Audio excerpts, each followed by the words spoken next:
Good morning. Today we resume our interviews of the finalists of the selection competition for the head of the National Agency for Corruption Prevention. Our first interview this morning is with Katerina Kapliuk.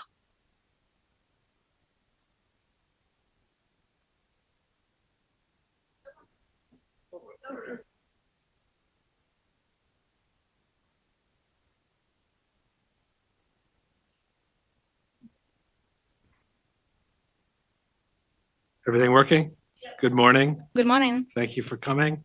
Yeah. We are going to have a lead questioner this morning, Commissioner Onishenko, and the other commissioners will come in as they see fit, okay? So good luck, and we're glad to see you.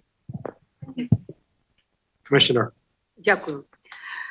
Добрий ранок, шановна пані Катерино. Я рада. Good morning, Katerina. I'm happy to welcome you because I work a lot in gender policy and I'm very happy to finally see in this hall a woman among everybody else. So if you are ready, let us begin. So in your essay, you wrote the following thing.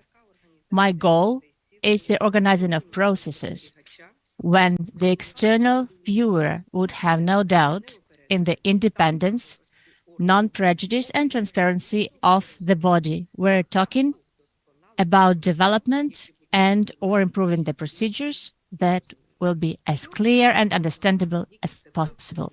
What did you mean by that? What are those procedures? What are those activities? And what these procedural activities must include? So what components or criteria or approaches would you identify primarily? Thank you. Thank you. Coming to the procedures, in my essay, I have also mentioned that the three components are very important for me: people, values, and procedures. And people are, in fact, one of the most important components, but procedures are equally not less important, at least. And what I meant, I based mainly on what's been written in the audit and also in my personal thoughts on, in the previous periods, NACP has not been basing on the legislation. They were very often replaced by methodological recommendations. And this has been causing a lot of criticisms from the civil society, from the media, and to be honest, in the part of monitoring of the way of life, on my part, I know that most likely you will ask me about my work during the monitoring. And it was, you know, this stone for us to stumble upon, and we constantly argued with Mr. Novikov because he did not want to back down. And the entire years that I worked in an ACP, this was the topic that we continue arguing about. And I don't want the work, if I am elected to be the head of an ACP, I don't want my work to be accompanied by the situations when the civil society or the colleagues from other governmental bodies will have the thoughts regarding the fact that some processes are being intransparent, because we had an entire number discussions with the civil society as well. I'll be talking about monitoring more because it's my direction and it's easier for me to talk about this. And we talked with them quite often, and very often they said that very unclear these processes are because these documents are not approved by the Ministry of Justice, and they're not also seen at the website of an ACP. And also the subjects that provide declarations can have doubts why they were selected for the monitoring. If there is not the procedure for monitoring, how can we understand why, namely, this person ended up there? Was it some kind of a political order to do that? And so on and so forth. And in my opinion, it is very important, if I become the head of an ACP, that these processes become transparent. And those procedures, the main processes, business processes of an ACP that are happening, they must be happening by those procedures that are approved by in the Ministry of Justice. This is also about the criteria of logic and arithmetic control and its components that also during the cadence of Mr. Novikov have not been shown to the society.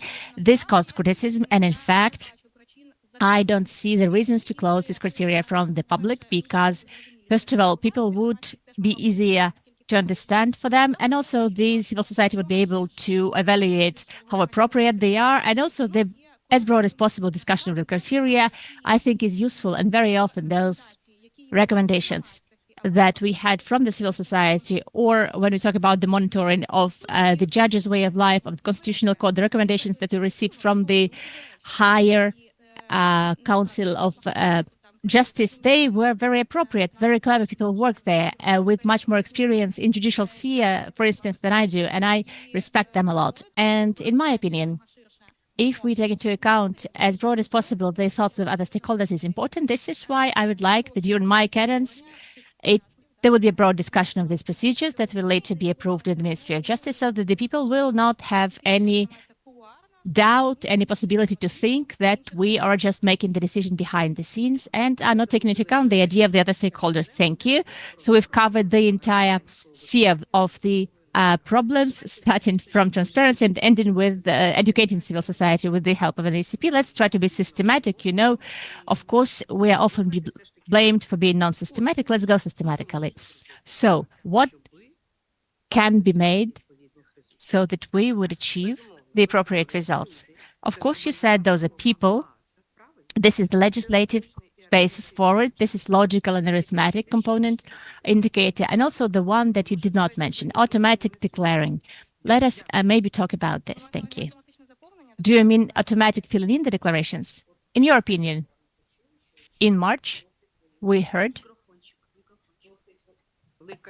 in March about 2.5 million declarations are expected, as we heard yesterday.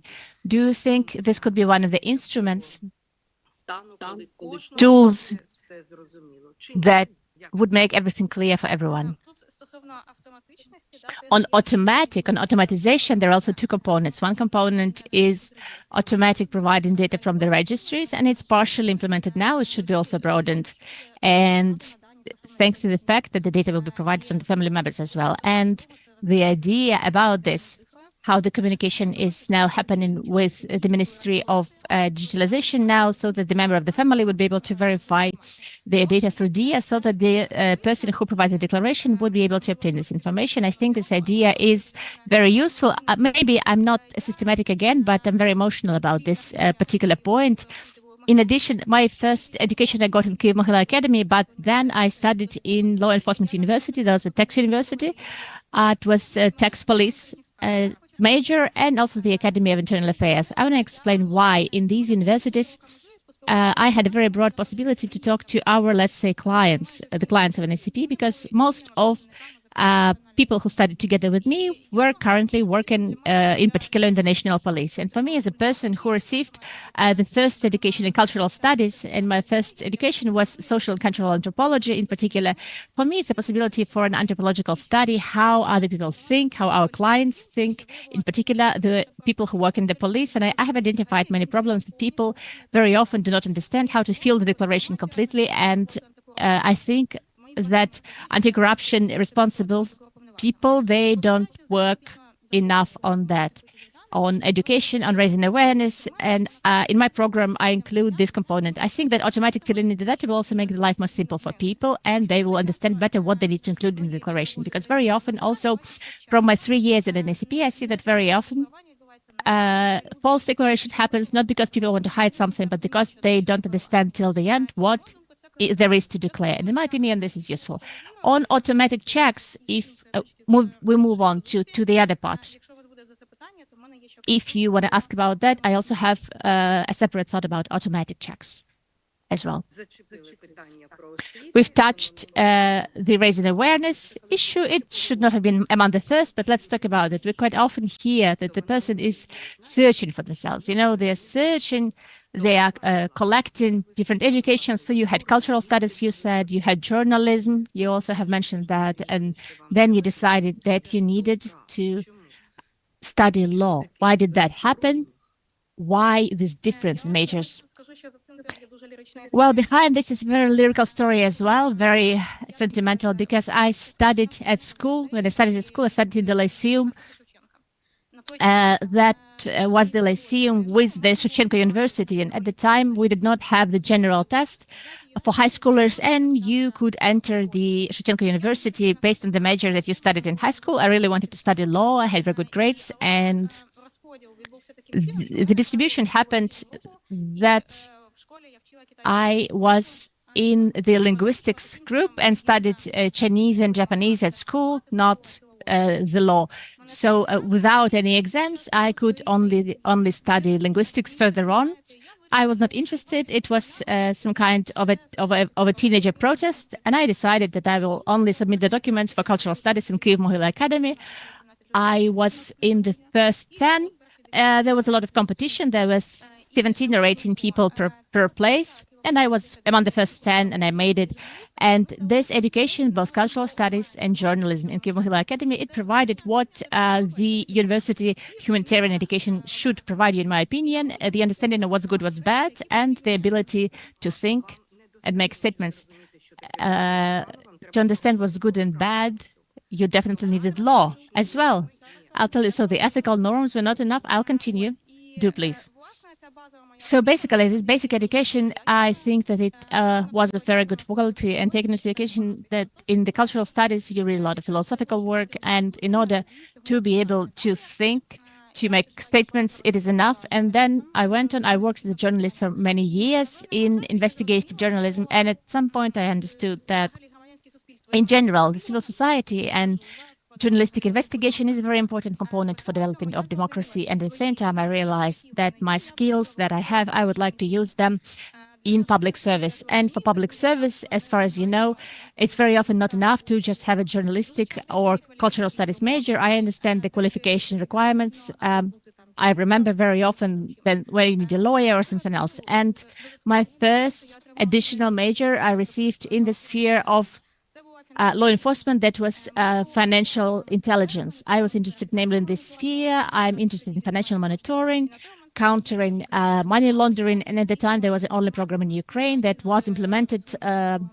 together with the Service of Financial Monitoring, and I had an internship there, and also with the Investigative Department of Financial Investigations that gave me the possibility to understand very well about the specific instruments of these bodies. And when I further on worked in an ACP, when we asked and communicated with the tax office on broadening the access of an ACP to certain tax registers, it was easier for me to operate that because I knew very well what that was and what materials the tax office has and what materials are governed by financial monitoring. And later I decided also to receive education in the sphere of law. Basically, I also wanted to study PhD as well, but I have not submitted my documents yet because I had a lot of work and the work ahead in journalism as well. I realized that I will not be able to spend enough time to the academic activities. I don't take a surface attitude to that. Academic activities are important for me, so I really want to write my research on my own, and it takes a lot of time. I think as a person from the academic circles, you would know that very well. And why was it a law major? Because I think I never nominate to competitions because I wouldn't have enough time, you know. Yeah. So basically, I had the idea to write a thesis about unexplained assets because an ACP is one of the bodies, and my former department was the department where we were the first to select materials for. There were not biggest investigations at the time, and even SAPO acknowledged that the materials about Kiva, they were useful. And briefly, to sum up, I see my perspective of work in the law sphere, and despite the fact that I know a lot, and there's a lot of criticism about the Academy of Internal Affairs, that the education is not of good quality, they I hear it very often, I can say that, and I think that in any case, when a person studies not full-time, but part-time. Thank you. We've been blamed for going out of the system. Yeah, please structure. I'm not stopping you, but just let's try to have more structure. Yes, as of now. Let us talk a little bit more about the things that I would say professional, right? You know what's good, what's bad, right? Because cultural studies helps you with that, and law as well. And they perform their functions, this functional education, I would call it that. And please tell me now why and how the situation emerged that you were in the position of the counselor, of the head of an ACP, but you were not on staff. what was the goal of this position or why you were satisfied with it, with this education. I was not an internal employee only for 2 months. Why? Because for me, it's the patronage service, but you know that according to the law of public service, those who work in public service, they are not obliged to follow what the counselor tells them. But even to be the counselor is a lot of responsibility for me. And I'm used to the fact that if I start something, I achieve the full result, and I must be confident that I achieve the result that is expected as much as possible. And in the first 2 months, I wanted to understand the extent. It was my first experience with the public institution. Patronage service is not public service yet, but it was my first experience with the government body. And I tried to understand, basically, if I'm able to work in this sphere. In 2 months, I was able to understand because we were working with draft laws, we were developing the procedure of monitoring. I hoped it would be approved by the Ministry of Justice. It was developed as a draft legal act, and without experience, only having experience in journalists, I wanted to make sure that I'll be able to do that. In 2 months, I became sure of that, and I got employed full-time. So it's entirely new direction of activity. And since that time, since that period, or your professional activities as a journalist investigator, did you take away anything from the previous experience? And if yes, what was that? As an investigative journalist, I'd like to add that I was also the lecturer at Kavenov Academy, senior lecturer. I was teaching investigative journalism, so I'll talk about a little bit about this experience as well. First, monitoring of the style of life is very similar to journalism investigation in the office part of it. So the employees of an ACP cannot go on site. They cannot, as you know, at 6 a.m. wake up to meet the subject from the very morning to document that they live somewhere in some certain building, some cottage building, and not declaring it. But there are other methods that are very similar to what investigative journalists do. And I did have experience also with foreign registries. I took part in the Panama Papers project. That was an international project. And not only in this context, but in other contexts as well. I know quite well how to look for assets abroad as well. And we had the goal not just to monitor the assets of the declarees that they're declaring in Ukraine, but also try to look for spending and the assets that are abroad. And partially this was implemented. Some of the spending was found in France and Bulgaria, in other areas and countries. And these methods know in the registries, also my communication with the broad circle of foreign journalists, because not always Ukrainians currently can not always register the foreign registries because you need to have the local registration number. So to check the information first, you can ask the journalists, you know, from that country so that they enter the registry for you and use their ID to find out if there is even data there. And this gave me the possibility to build the mechanisms that exist now. I also trained for all the years that I was working institutional capacity, and its improvement is very important for me. I trained NACP employees in different directions on information search on the internet and databases, and also search for information abroad. And later when I became the head of the task force, I also had these trainings for the law enforcement bodies, employees, how to look for these assets. So all of this capacity building is something that I took away from my work as an investigative researcher and journalist. Thank you. Sanction policy, do you think that it is a sphere that can be governed and controlled and is according to the task of an ACP? Because we know that you are offering the sanction policy, as far as I understand, to give it to the other body, to the National Council for Defense and Security. Please, in big detail. Well, right now, making lists of people who can be sanctioned is not something that NACP is about. I think NACP should not do that. At the same time, NACP should do risk assessment, corruption risk assessment. And speaking about these assessments, and I can see there's a lot of things to do, because before the full-scale invasion, I mean, sanctions is a longer story. It's not just about the war. And before the full-scale invasion, often people thought, what are the criteria for including people on the list? And corruption risk assessment is something that an ECP is responsible as about, and the other things are not. And if I can continue what we did before the start of the war, and this is the third year of the full-scale invasion, and if you stayed in Ukraine at that period, you can just recall what kind of time was that. Just a couple of weeks before the full-scale invasion, some agencies started burning documents. Some people moved to Western Ukraine looking for accommodation. And ACP employees stayed in Kiev, and the point was we had to lead by example. And lots of agencies, they had a whole chaos, and we had to find a systematic approach. We talked to Mr. Novikov, to the former head of the NACP, so we coordinated that with the Ministry of Foreign Affairs. I mean, you're talking about a couple of projects that you work on. Can you list them? During the beginning of the war, it's a huge list of projects. It's lists of people who can be sanctioned. Also, it was the other one was a portal for whistleblowers.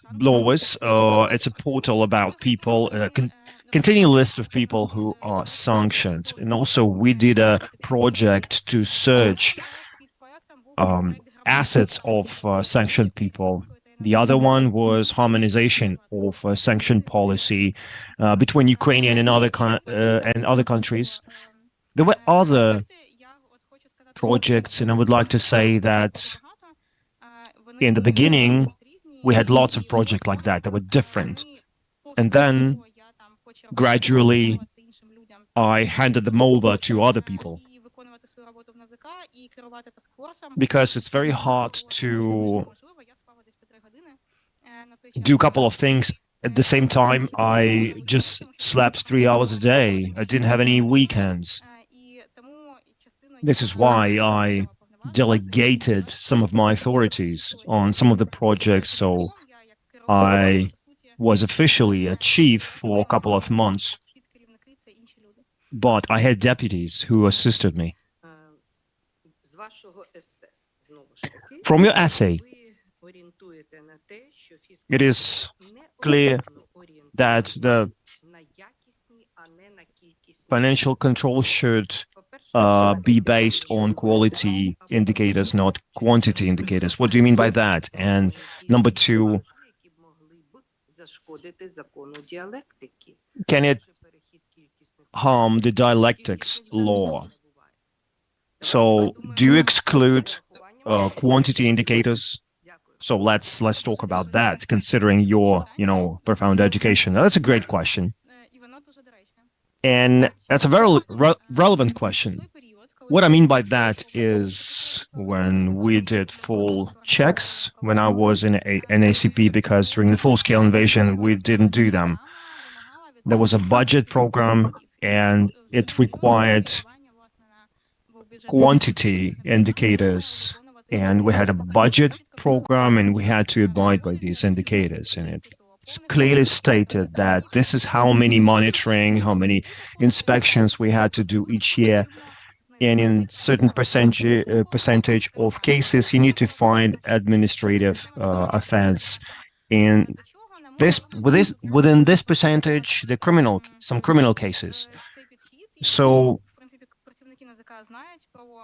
NACP employees know my criticism of that approach, and sometimes in some of the cases this would be just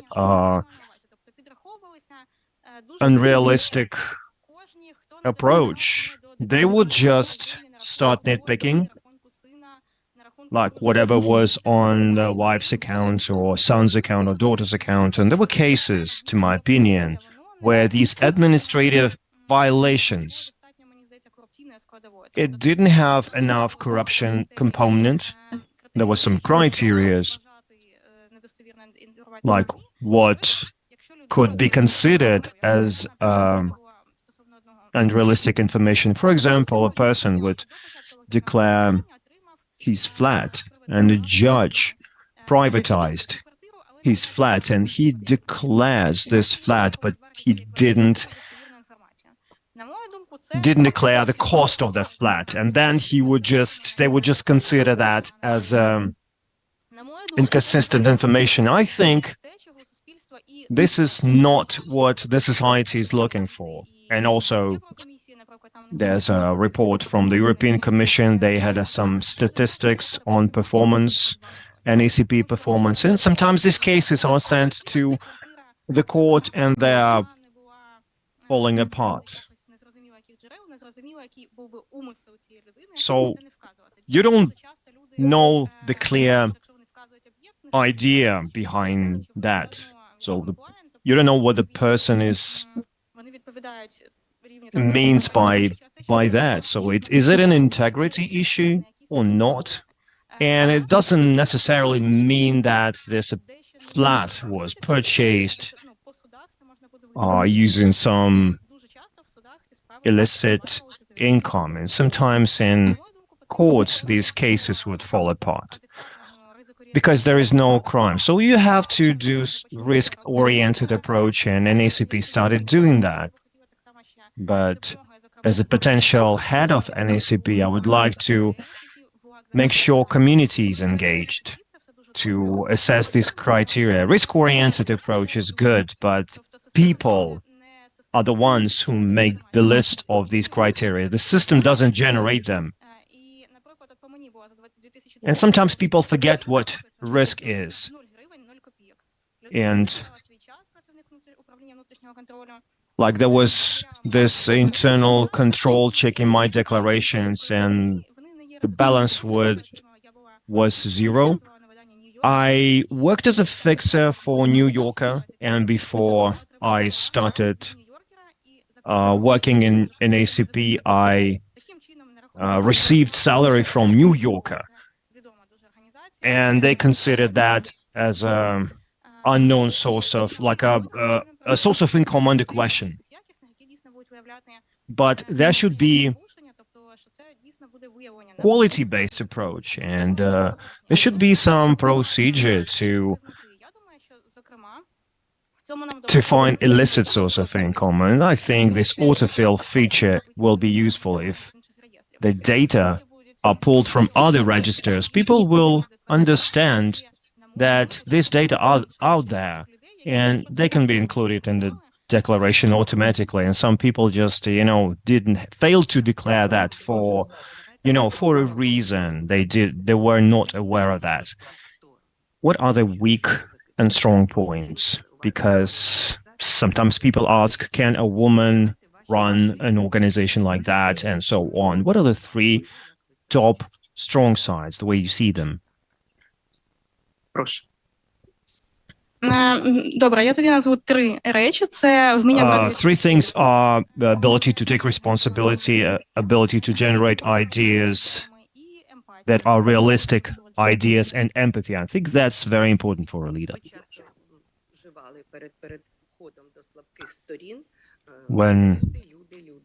When you talked about weak points, you mentioned people. Are you good at communicating?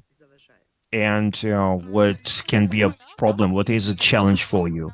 I think I'm good at communication, and before the full-scale invasion, at the fall of this full-scale invasion, when I ran lots of projects, and there were people engaged, not just from the financial control, but all different employees from the agency, and I didn't know them before, some of them. And there are around 400 people. So this gave me a possibility to ensure good communication. And when I retired from NACP, some people that I've never worked before with, they wrote me that they're really sorry that I'm going and they would like to work with me again. And I think my communication is efficient. And also in the context of task force, that was a very crisis experience, because imagine a girl that, I look younger than I am, and I was assigned as a chief of a department. At the same time, other people in the task force, there would be deputy chief in law enforcement, and the hierarchy is very strict, and there are not many women there. If these are chiefs, they're mostly chiefs of departments, and ensuring good cooperation with them was a challenge. But some of these people, they also wrote letters of support to me. And it's been a year that I quit task force. I don't have any relations with them. At the same time, they provide their support. What are the weak sides? I will name two of them. So one weakness is that comes from my journalism background, and you start to divide the word into black and white. When you're investigating someone, that's your anti-hero. And it's like a bad guy, this is a good guy. That's very easy. When you work in other sectors, like in the public sector, you have to be more balanced. You can't post things in Facebook, the way, you can't describe the situation the way you actually see it, using, the words that you actually want to use. So you have to be more diplomatic. This is something that I've been working on for the last couple of years. When I worked on an ACP, and right now I'm working in USA legal project, but we communicate with public officials, so I developed that skill in me, my diplomatic skills. And for these years in NACP, you won't see any excessive posts in my Facebook, or I don't blame people in my posts. The second thing that I've been working on, and I mentioned that before, I ran lots of projects before the war started. And at the time, I thought I'm going to control everything. There was some sort of micromanagement, and the number of projects increased. I couldn't control everything. That was physically impossible. So I nearly was deprived of sleep. So I had to control lots of different projects that were in my notes, in my calendar, and I worked on myself. I learned to delegate. I did trainings for people. I showed them how things are done. And I delegated these powers, authority, and then I learned something useful. That's a useful experience. Oh yeah, let's talk about that. Actually, here's the last question. You're becoming a head of NACP. Will you continue to collect material for your next thesis? You're young, you will have enough energy for theory and practice, or is just practice? Well, if I become a leader of NACP, that's a practical thing. I'm going to develop institutional capacity of NACP. So you're going to focus on that. Okay, thank you. I wish you luck. Thank you very much, Commissioner. And thank you for your questions or your answers to date. Let me start with, in your motivation letter, you mentioned that you and your team at the Lifestyle Department of NACP found 140 million hryvnia worth of false declarations and violations. Can you explain that? Explain a little bit more about the detail of that. What kinds of violations, how many people, and then what did you do with that information? Я не знаю, чи потрібно, чи ви хочете саме з прізвищами, чи ні, тому що... I'm not sure if you need like names. Well, I think not all information went public. Your methodology, yeah. Власне, моїм Actually, зацікавленням було виявлення, тобто... my interest was, there are two mechanisms, the full check and the lifestyle monitoring. The full check, the way I see it, is when we try to find out what should have been in the declaration, but it's not there. Monitoring, on the other hand, shows you what's behind the scenes and like attempts to assign your assets on your relatives, drivers, and this is what we were looking for. The same thing is looking for overseas assets, and there was a case, there was a whole family of these subjects of declaration. This father, actually one of his sons became also a subject of declaring. So this father had a flat in one of the richest neighborhoods near the Black Sea.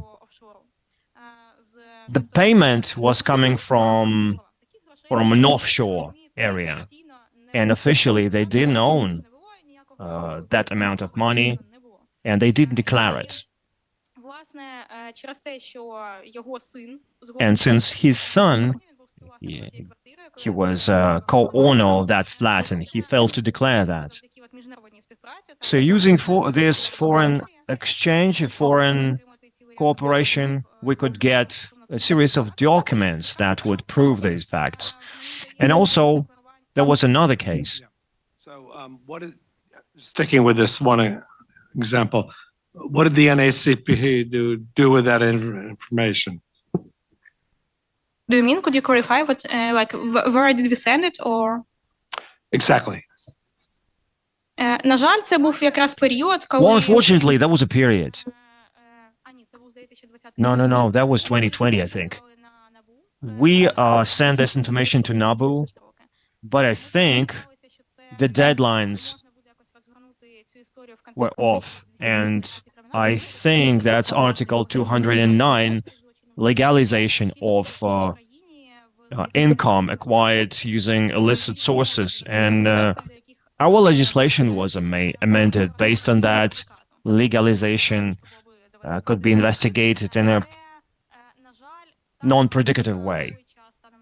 But at the time of that amendments, it wasn't in force, so there was no result. And actually, these justifications were formed just before the war, and nothing happens with that particular case because we didn't have full checks because of the war. But that experience, that was pretty useful. And if I may continue talking about cases, one of the interesting cases was a case for some of the customs officers. And the way we learned information about that customs officer, there were reassignments at the customs, and I think the State Bureau of Investigation did that investigation, and he carried that money in a car and with papers, with notes and names. And I think that case fell apart because sometimes lawyers, they claim that it's not the bribe money, it's just money for, other purposes. But we learned about that guy, and we started checking him. And it turned out that there are lots of assets owned by his relatives, property, car, and we could search the social media, and we found out that his daughter lives there in that flat. We also accessed video footage for surveillance cameras. He used that car, he really used that car, and we could prove that the actual owner of these assets was this person, not his relatives or family members. And lots of these cases were like that. Thank you. Thank you very much. So in your presentation, you also mentioned that in general, information about punitive aspects of corruption is more widespread, right? We all know that in this world, people do love to blame people, right? And they do love to find scandals and individuals who are who are wrong and should be punished and should be canceled. And I would agree with you, and I'm glad you've learned this lesson in your blogging, that this is not good for the anti-corruption cause. People in the business of anti-corruption need more than anybody else to be precise in how they approach the subject. And so you also mentioned that there's less information available or discussed in the public space about preventive aspects of corruption. So explain how you, as the leader of the NACP in Ukraine in 2024, would help close that gap. What would you do to get information out there that basically says, this is what it means to prevent corruption, and this is how you succeed when you prevent corruption? What's your plan for that? Дякую. Що стосується Thank дійсно you.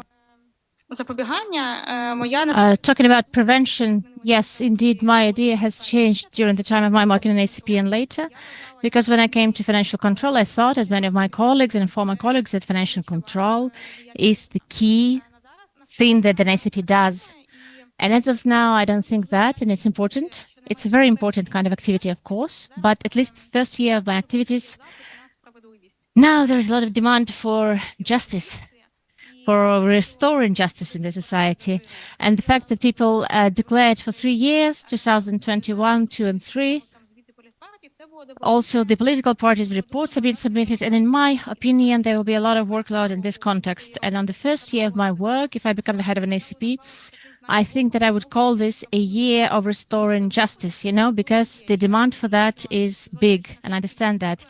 And taking into account all the declarations that are submitted need to be analyzed, and the society needs to be provided answers.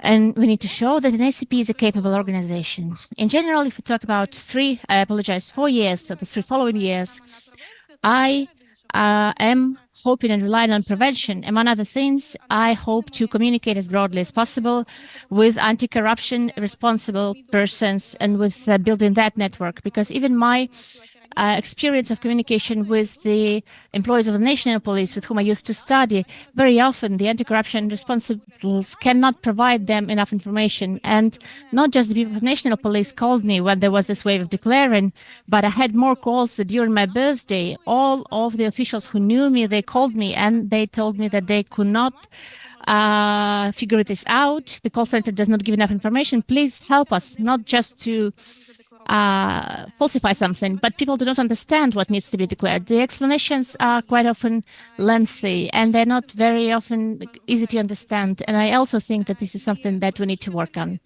And very often people declare something wrong, not because they want to do a bad thing, but because they don't understand. I'll set you an example. One of my former classmates thought that you only need to declare the salary that comes from the national police. But the fact that your mom gave you a car, money for your car, you should not be declaring. And this can lead to the situation when the person will not declare this money that they received from their mother to buy a car, will declare a car. They will have a discrepancy between the spending and the income, and the person will be the subject to monitoring and potentially can have a problem on identifying some unjustified assets if it's a big amount of money. And one of my, if I may, I also want to briefly add that among the public activities, I think that prevention and working with whistleblowers is also important. I've not watched all the interviews, but very few people talk about it during the interviews. But I think that working with whistleblowers is very important. Indeed, this is not easy. I read some foreign studies and ideas of American prosecutors, and there is a negative attitude to whistleblowers in America as well, because it can be just perceived as a rat, as a person. There is the work how to act justly, the former Prosecutor General of the South District of New York. So how to show people that to reveal information is important, to show the injustice and violations is important. I think it's one of the priorities that I have, this popularization. And because I have background in communications, I do hope that I can have communicational campaigns, awareness raising, involving my colleagues from the NGOs, from the media, some famous people to popularize this one as well. turn to the deputy chair of the commission to continue the questions. Доброго дня, пані Катерино. Я уважно прочитала із задоволенням. Good afternoon, Katerina. I had some pleasure reading your essay with the strategic vision. I liked many things there, quite interesting ideas. And as a procedural person, as somebody who works in civil procedures, I liked your idea that the procedures should be clear, and you are emphasizing this clarity with procedures and legal procedures. I think it's very important, and it makes procedures easy to understand for the society and what an ACP based on, the same thing on prevention.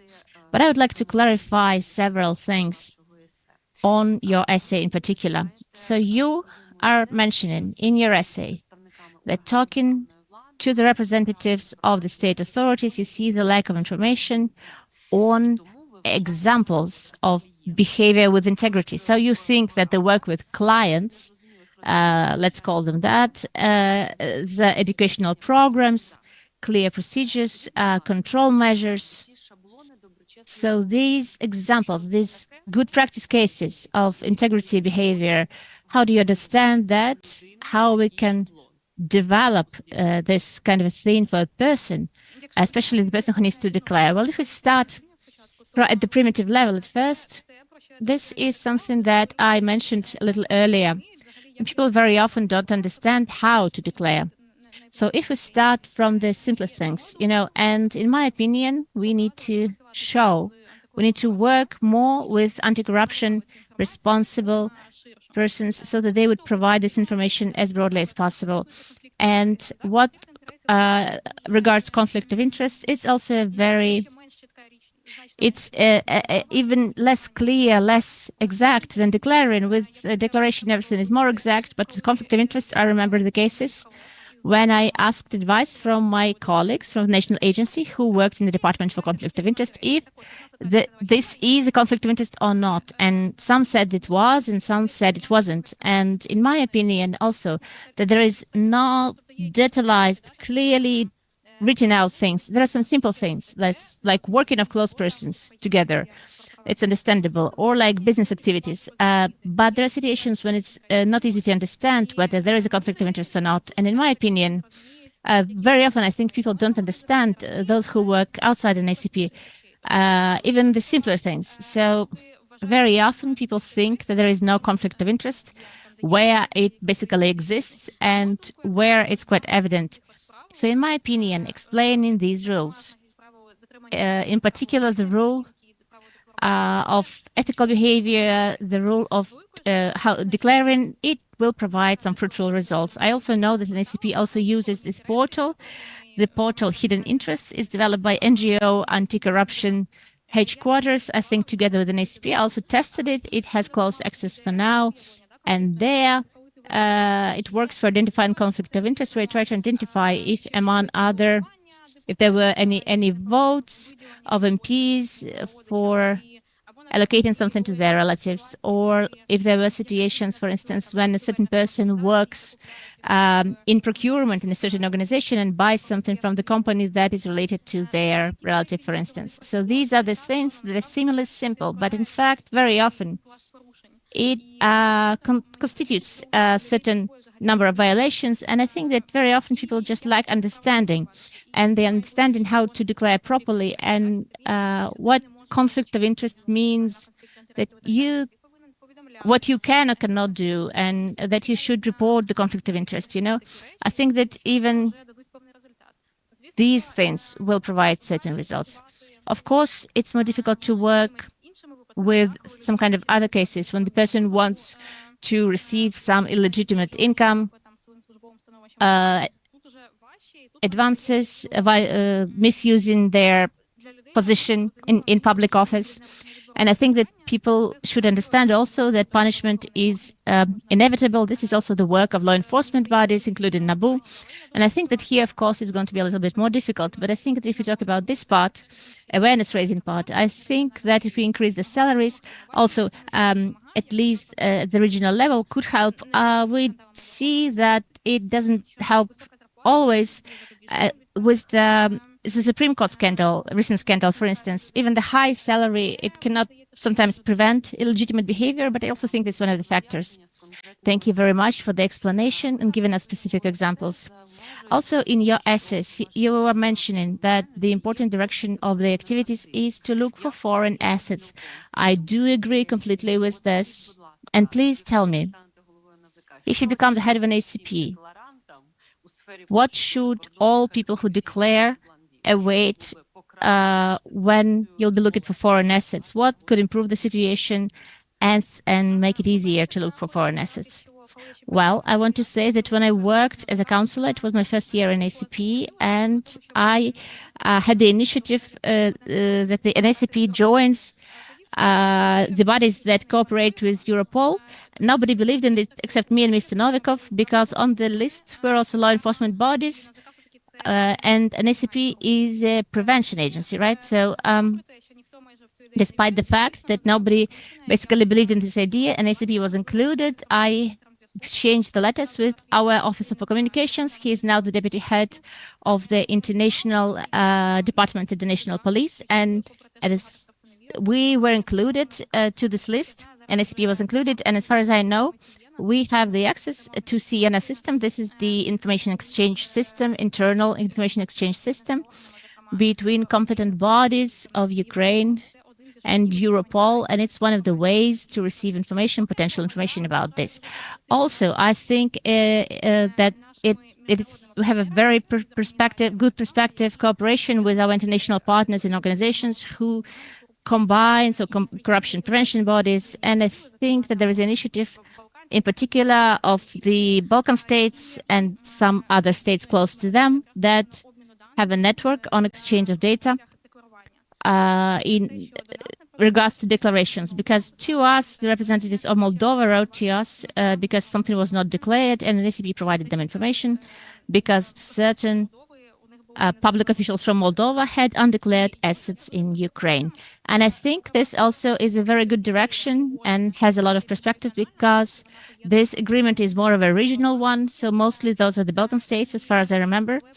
And I think that this can work out very well, because there was a series of scandals about Ukrainian public officials buying assets in Montenegro, in Bulgaria, and I think it would simplify the situation. In Montenegro, we can openly access the register and receive this information.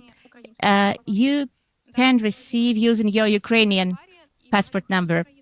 And on Bulgaria and some other countries, unfortunately for us, and better for the citizens of other states, because of protection of personal data, very often Ukrainians cannot access those registers. You need local ID, and we cannot be searching there. So the work through this international cooperation, I see that as something that can provide us a lot of good results in the future. And I don't know if you've seen, when I worked in the Ukrainska Pravda, there were articles about the assets of Odessa military recruiter and assets in Spain. They were for millions of hryvnia, the assets that were purchased in Spain. And in my opinion, the communication with these countries is also important for the future. When I worked in the task force, we communicated to the Ministry of Justice of Spain and with the representatives of very different bodies of other states. And I hope that these contacts and this cooperation will be useful when we exchange information as an ACP. And another very brief question. Let's imagine that on Monday you become the head of an ACP. What would your human resources policy be? What should the NACP expect? The people who I think 100% are watching all the interviews and are very worried who becomes their next head. Any changes in employees? Do you have any ideas? Well, first of all, with many people who currently work in NACP, I've also worked with them before. Despite the fact that in the past 2 years of the war, of the full-scale invasion, there was a lot of change in human resources. I know that about 50 vacancies are not filled right now, and it's quite a lot. And this number is increasing. I know that every week in the latest weeks, people are just leaving the organization, not because potentially I may come as a head, but for other reasons. It's a big challenge, and with many people who work there, I've known them, and I have a good normal communication built with them. The question is, if all of those people would want to work with me, you know that there is a part of people there from law enforcement, also in the top management positions, and you know that in law enforcement, not always, if it is, there are men, you know, who reached a certain high success in their work and currently work in top management. I don't know if all of them would want to work under a woman who is younger than them. That's a question. I do hope I would not like to do any radical changes in human resource policy because there's a partial example for me of Václav Havel. When he came to power, people were a little bit offended. Why he continues partially to work with people who were in the Communist Party and so on and so forth. But if you do, I don't imagine a very radical change in human resources policy currently, because NACP has the entire number of processes. And I think it would be very not clever to fire all those people, because the processes are in place and we need to receive the results on declarations on political parties. Those are very big challenges because we didn't have full checks and declarations in 2 years, and some of the people from financial control also quit. Those were just people who were implementing, executing things, but those were people taught already. And to teach new people will also be a challenge. And political parties have not submitted their reports also for a long time, and now it will be a very difficult period. I don't see the need and the possibility to change something radically right now. I do hope that most people who work in NACP, that they will stay to work with me. And I thank to those people who wrote me about their support. Partially, those are the people from the top management, more or less. And I do hope that those people in particular who take part in this competition, they will also stay because they will become the head, because I think they're very clever people, in fact, and some aspects cleverer than I am. And basically, this is why I would not to do anything radical in human resources policies. I know my strong and weak sides. I know that if there is, for instance, a classification of a disease to 4 types of heads of organizations, I have a business type, well-developed. I generate ideas easily, integrational type. I working with teams. I love uniting teams, but I do understand that my weaker sides are this just work, just routine work. This is something I understand, and the weak sides gives me the understanding what kind of people I need, who would be subordinate to me, who could ensure this kind of work. So on the part of the directions, I think that NACP is quite effective, and I do hope that these people will stay with me. Thank you very much.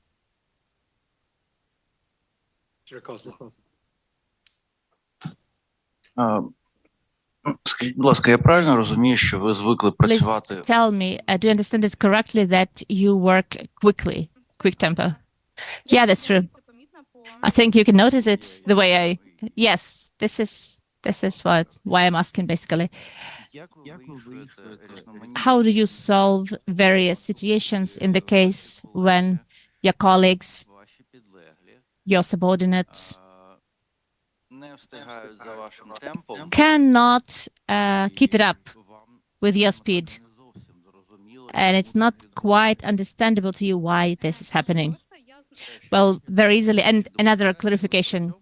Do you think that they maybe, умовиводах in their conclusions, глибини in their thinking, they go deeper on some issues than you think is necessary at a certain point? What do you do in these cases?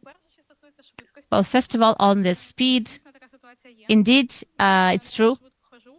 I walk quickly, my gestures are quick, I think quickly, I talk quickly. It's true. In these situations, I understand myself that for me, it is useful to slow down a little bit. And for that, among other things, I also do yoga to harmonize myself. This really helps because I partially do like interval sports as well, but I try to harmonize and balance myself. I have an example of working with the leader, with former head Mr. Novikov, who was an even quicker person than I am. And if in his work, I mean, and if you, indeed, it's true. And the persons who worked with him as well, it is indeed the person who basically did not sleep, who generated ideas very quickly, and so on and so forth. And I understand that I don't want, in this context, to act as he does. It was a negative example because very often this exhausts people. the subordinates, this speed of yours, and I don't think that other people should do everything very quickly. Sometimes slowing down and look in depth in the system is a good thing. I don't really like simple decisions. The fifth discipline, there's a book that criticizes simple decisions of Peter Singer, and I talk quickly, but I don't make decisions very quickly. In fact, I also need some period, some time to think something over. And that's why I think that on the team there should be different people. And because of the pluralistic thinking and asking different people about their opinion, you can achieve some maximum result. People must be very different. Just very, very quickly, one sentence. I did have subordinates who worked slower. Quicker, I didn't have any, but slower than I did. And at the same time, those are very valuable people. Those are people who could see something in bigger detail that I could have missed. And I think that every person needs to be valued, and you need to contact with different people in different ways, find approaches and communicational strategies. Definitely, they don't need to be pushed to work quicker. But at the same time, you distinguish between people who are just, slow in basic things, and people who just, slowly generate information. Well, I think I distinguish these people. Well, when I quit, the former head of NACP called me and we had a conversation in his office. He called me and he said, I see that you really are a people person and you read people well, and tell me what you see in these situations. I think that this is one of my strengths, ability to read people. And sometimes people are just slow, and sometimes they're just thinking, they're just analyzing in their head. Among your strengths, you mentioned empathy. Can you provide us a couple of examples where you, number one, you taught your colleagues something?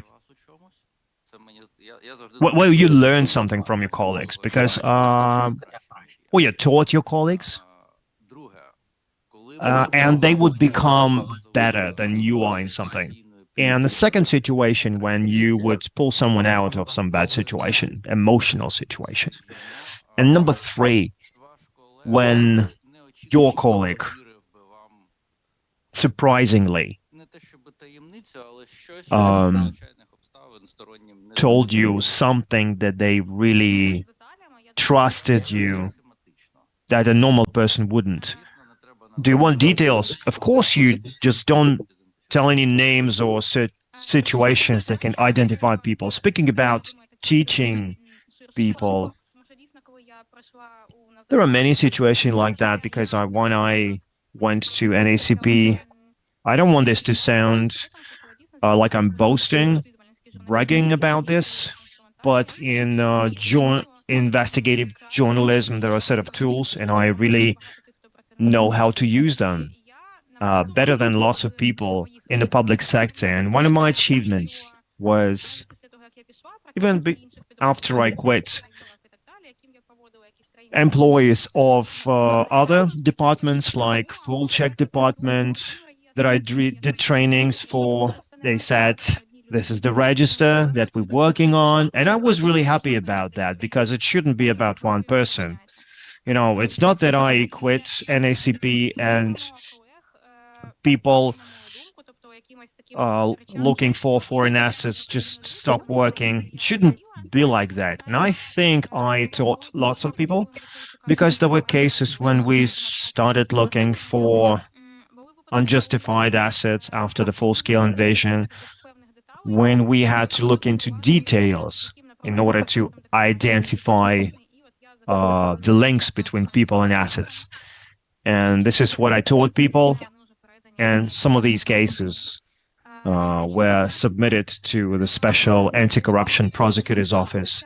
And speaking about people telling me things, some confidential things, Well, I had a good, trustful communication with my subordinates and with these people. I had one-to-one meetings with these people, and some of them told their private stories, confidential stories. It wasn't about violations. Just some people would tell me about their emotions, probably because I don't look like a person that will blame them or that I will pass that information around. And what was the third question? Ось. Мгм. Yeah. Бачите, без запису вони важчі. М? Без запису важчі, якщо не занотовуєте. Важче. Yeah, it's hard when you don't Добре. take notes. Наступне Okay. питання. Okay, let's move on. Ви сказали, що ви Next question. відвідувати обережні кадри і політики. You mentioned that you will be careful in your human resources policy.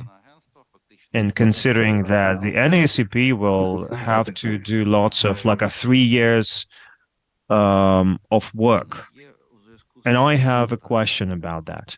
А що, коли це навантаження стане What if this workload will become normal? розгорнетесь як новатор і будете Are you going to unfold as an innovator and you'll be looking for people for these innovation projects, or you will try to use the available human resources? Well, I will try to use that was available human resources at first, and I think their capacity is pretty high. Often in my practice, when you do trainings, when you implement projects, when you motivate them, it can lead to some good results. And in my opinion, the reason why a radical policy would be relevant, this is a very specific kind of activity. They're very special, these aspects. And I read that in Moldova, they have training courses for integrity specialists. When they enter some sort of an agency, there's an adaptation program, training courses. But we don't have this systematic approach, like if you enter financial control departments, they don't train you how to check declarations. So what I would do, I need to implement that for people in ACP. I would like to see them unfold. Some people want to work in other departments. There are lots of vacancies open in different areas. And of course, we need more people, more employees, because right now there are more than 50 open vacancies. That's that's a lot for an organization with 400 people. We'll be looking for people. Well, first, there are specialized organizations, OBX. These organizations look for qualified people, and they do free recruiting for public sector. And besides, hopefully, Можна буде поширити цю інформацію and I'll be інших органів, да, posting about that. I will spread the word to find these people. And in my opinion, recruiting should be very deliberate, and engaging external organization will be relevant. There are other projects. One of my former employees, former colleague Sergei Petukhov, that's a former deputy minister of justice. Yes, that's right. And he has one of the sub-projects where he publishes open vacancies for different international projects, public organizations. And recently he wrote that around 1,000 people went online to see one of the vacancies. And that's a good potential. These are people that are very motivated, and I hope that I can engage some of these people. And hopefully these will be people who work in foreign projects. And also I would be happy to see someone from USAID at these positions. And this is my dream, but I don't think the project manager will like that. In cases where you see people opposing your opinion, are you trying to persuade that person? Or do you seek for advice, or you just said that, you know, the conversation is over, just do what I tell you? If you do a little bit of this, a little bit of that, what's the proportion? I don't think that my opinion is the only one, because I read lots of books about behavioral economy and cognitive biases. And recently, there was a book named Noise about slow and quick thinking. I never think that my ideas are the only ideas,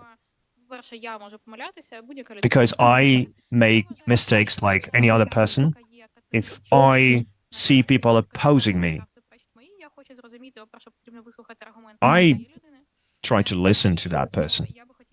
And of course, I would like to listen other opinions. And are you trying to find out what's the interest behind that opinion? Yes, that's often the case. And in NACP, that's what people do. People have other interests, like they seek power, they want to lobby their interests, and you have to take that into account. But when there's a specific opposition, specific criticism, well, there can be a reason for that, and not an expert in everything. So listening to other people's opinion, trying to understand what they mean by that, if they're rational, that's quite important. Let's talk about systematic approach. That's evident you have competency in looking for foreign assets, and you know OSINT, you know cryptocurrency. The question is, out of that skills, what was used to create domestic policy in the agency, and what could be implemented as a certain legislation act when you analyzed declarations, when you did financial control, when you did lifestyle monitoring. What did you use to, well, actually, that was an instruction, that was a detailed instruction, not just methodological guidelines. And speaking about who designed, what did you do with that instruction? That should be in NACP. It was approved? It was approved. Is it a draft? I think there was a specific order, or at least it was implemented as an actual set of guidelines. What wasn't it approved as a policy? Well, that was a painful thing for me.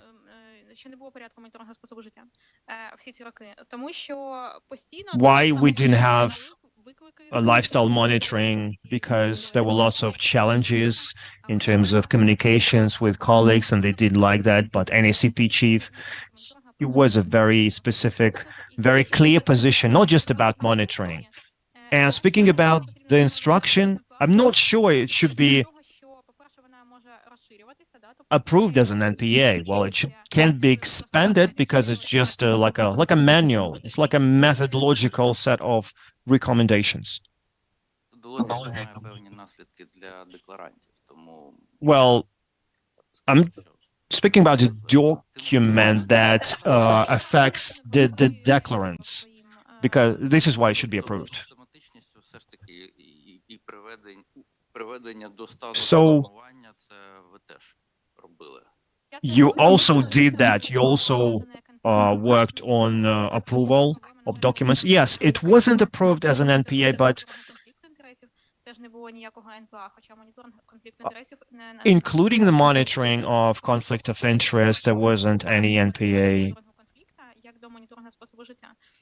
And they had more attention on lifestyle monitoring. They didn't raise that issue. Unfortunately, that was a general system. And as I wrote, What I would like to do, I would like to have it approved, the last two questions, but cryptocurrency and a general question.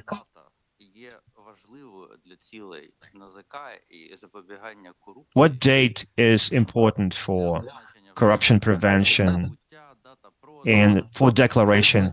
Like a acquiring date, the date of acquiring cryptocurrency, or the date of selling, buying, trading cryptocurrency? What's important for declaration? And the general question,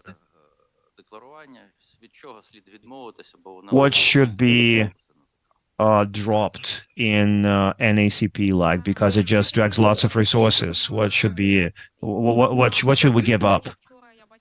Well, starting from the second question, I heard my colleagues speaking about things that are not required by the law. I thought about that, and I did some analysis. Potentially, what we could get rid of is some non-tangible assets apart from cryptocurrency. And we didn't find any violations there, but there are lots of resources allocated for this. And we spend lots of resources for that. NACP should check every punctuation mark, and to my opinion, it's not justified, this section. Speaking about other sections, even those that you mentioned, when you indicate your right of ownership for a flat, and you don't have to indicate the right of ownership for your members. I think I agree with that. And sometimes when you have a freeze, when you're amending the declarations, it can freeze and you have to do it all over again. Also, the account numbers, now you have to indicate only bank account details. That's very easy, and that really helps. Also, the things we should get rid of. There are certain cases where you find violations in different sections, and the best thing to do is to pull information from other registers, because that would make it convenient. Pulling that information is very inconvenient. What I lack as a person from the Financial Control Department, there's one gap, like a workaround, but it's about declarations, not registration. And sometimes people would buy a Land Cruiser, they don't have enough money, and it's a big amount of money. And you ask them for information, and people say, I had like 15, I just landed money, like 15 transaction for 100,000 hryvnias, because 100,000 hryvnias is less than the threshold, and that's a very big gap. It's very widespread. We received lots of questions like that, so people understand that's a workaround, and they would borrow money, like 100,000 hryvnias, and they borrow that money from multiple people, multiple sources, and then people would hire lawyers and they provide these explanations. If we regulate that based on the law, like we don't focus on transactions but total transactions. 15 minutes to this interview so that the two remaining commissioners can vote or can ask questions. So all those in favor say aye, starting in alphabetical order.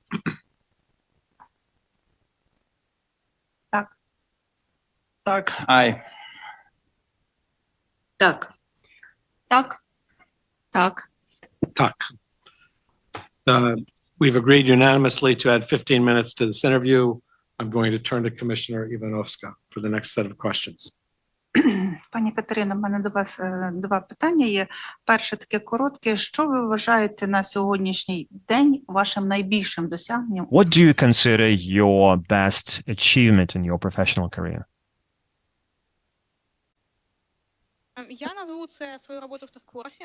Well, I think my job in task force is my biggest achievement, because when I came to task force, the former general prosecutor position was we have to focus on war crimes. And in a couple of months, we could understand that the idea was also to look for their assets, and then potentially can be frozen and confiscated abroad. It was clear that's not going to be a successful story, because we had to look for criminal violations that happened in Ukraine and outside. So that was another problem was about in absentia. These persons were in a foreign country. So we had to reorient our work in task force, and we had to look for people, for Russian nationals that were linked to Putin's regime, people who had businesses in Ukraine. We have to look for financial violations, including legalization issues based on the relevant articles, and that is going to be successful, because that will help us take these cases to court. And this idea, I had this idea, so some people had criticism, and the former general chief didn't support that, and my colleague really supported me, and I think that was very helpful. And early 2022, lots of employees in law enforcement, they didn't think that it's going to work. They said, we're not going to find anything.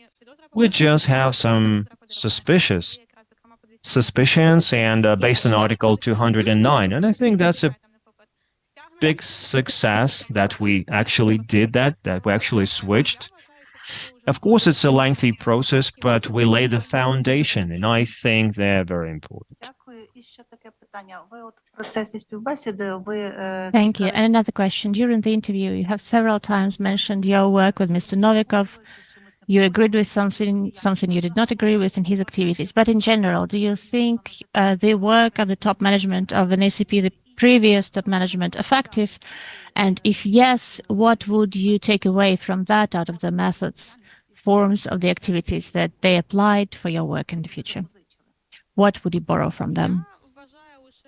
I only think that it's only partially been effective.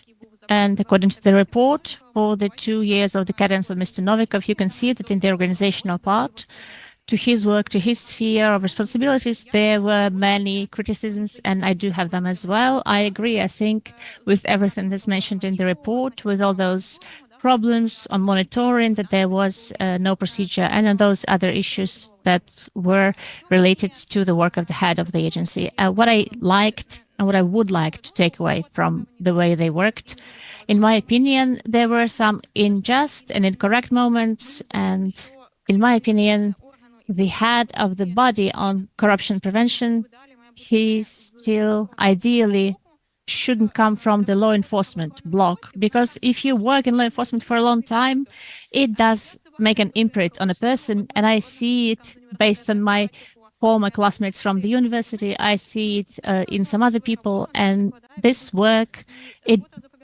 has an imprint on you. And when you work in prevention, it's a work for a more empathetic person, in my opinion, who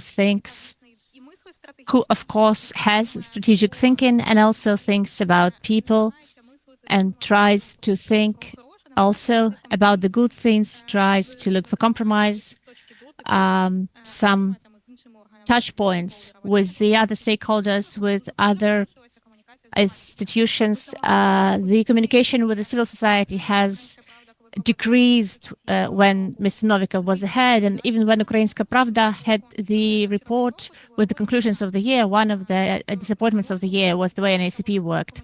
So I think that now the work with communications, with the civil society, with the media is failed, and if I become the head of an ACP, I hope to correct that, thanks also to the fact that I have good connections with those people from that spheres. And what I did like in Mr. Novikov, though, was his enthusiasm. So indeed, when he saw perspective in some ideas, he tried to support it as much as possible. And also the fact that in a certain way, the change happened to the people-centered organization in an ACP, but I also think this may be thanks to some other people, for instance, Mr. Starodubtsev, who was the head of human resources, and an ACP does have the advantages that the others don't have. And we had a number of discussion clubs, and any person, the main professional, can come to the meeting where the head of an ACP is and the deputy heads and freely speak. I'm a person whose opinion was very often different from the others. So I was some kind of a trickster of the society, and very often this makes all the others have some kind of a discussion that might end with something that is a good result. And moving on to what there is, the system of adaptation of employees in an ACP, I think that this is a more human-oriented approach, and I would like to preserve that. Thank you. Commissioner Stefan. Thank you. I would like to ask you about your previous managerial experience. So is it that we understand correctly that you were an interim head while you were working in an ACP? Okay, can you tell us for how many years have you exercised this interim position?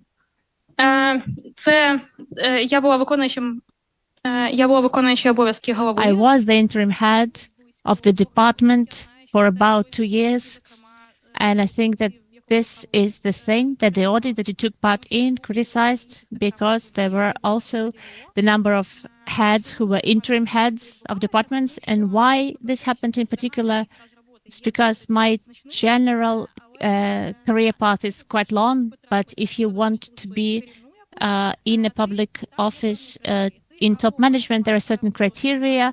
You either must have 2 years of experience in public service in any position. So you may be doing anything, but after 2 years, you can become the head of the structural unit, or you must work for 2 years in top management in private sector. And unfortunately, according to the current classifier of positions that exist in Ukraine, the positions that I have, despite the fact that in Radio Svoboda I also had a team that I worked with, I even have a certificate from Radio Svoboda that I worked in organizing, I dealt with administrative functions, but the position itself was not considered a top managerial position. So in fact, I was the interim head of the department and was not officially appointed head of the department. That's the thing. В різні періоди це було по-різному. In different periods, that was a different number of people, because if we say about Sanction projects, those were over 50 people. And those were like 50, 60, 70 people. It was a lot, many people.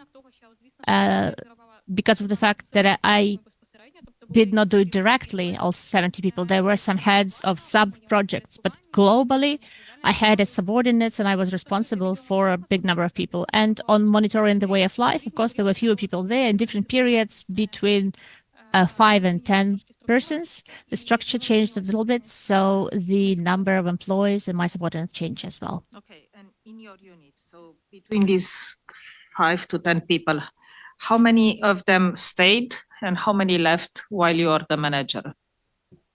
Тільки одна людина пішла. Only one person left, and I did not appoint that person.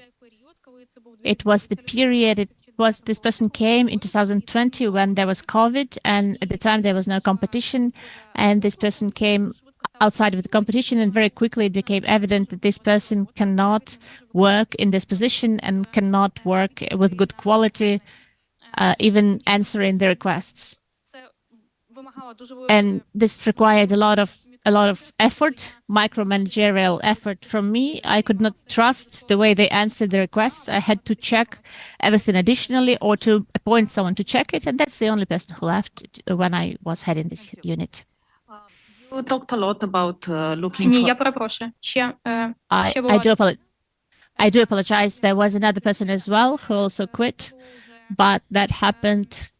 Скажімо так, ця людина була не з державного This person was not from the public sector. They worked for several years in an ACP and realized that it's not something that they want to do further on. They don't want to work in the public sector. Thank you.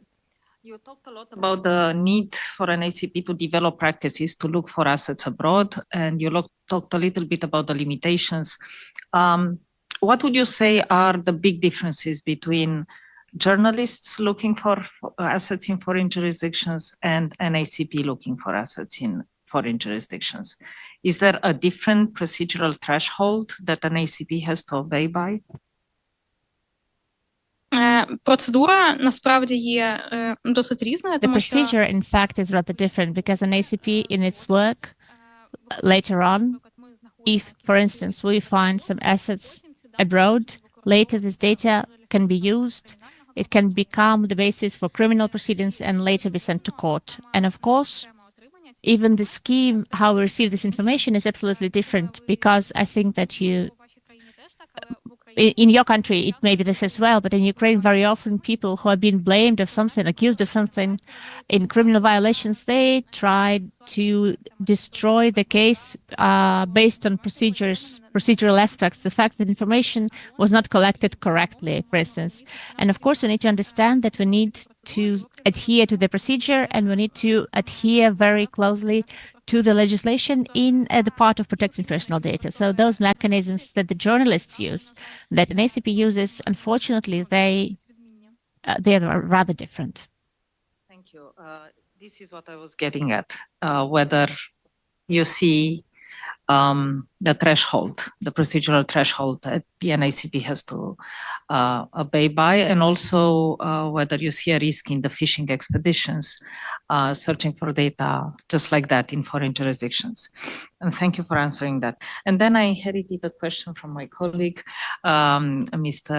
Kozlov. I would like to ask you, how many languages do you speak and what are those languages?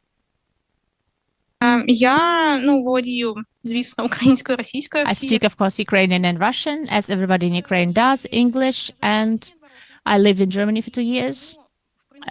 So I basically know some German. Unfortunately, my level of German decreased because as of the end of 2015, I was fluent in German. I interviewed people in Germany and I had the good level.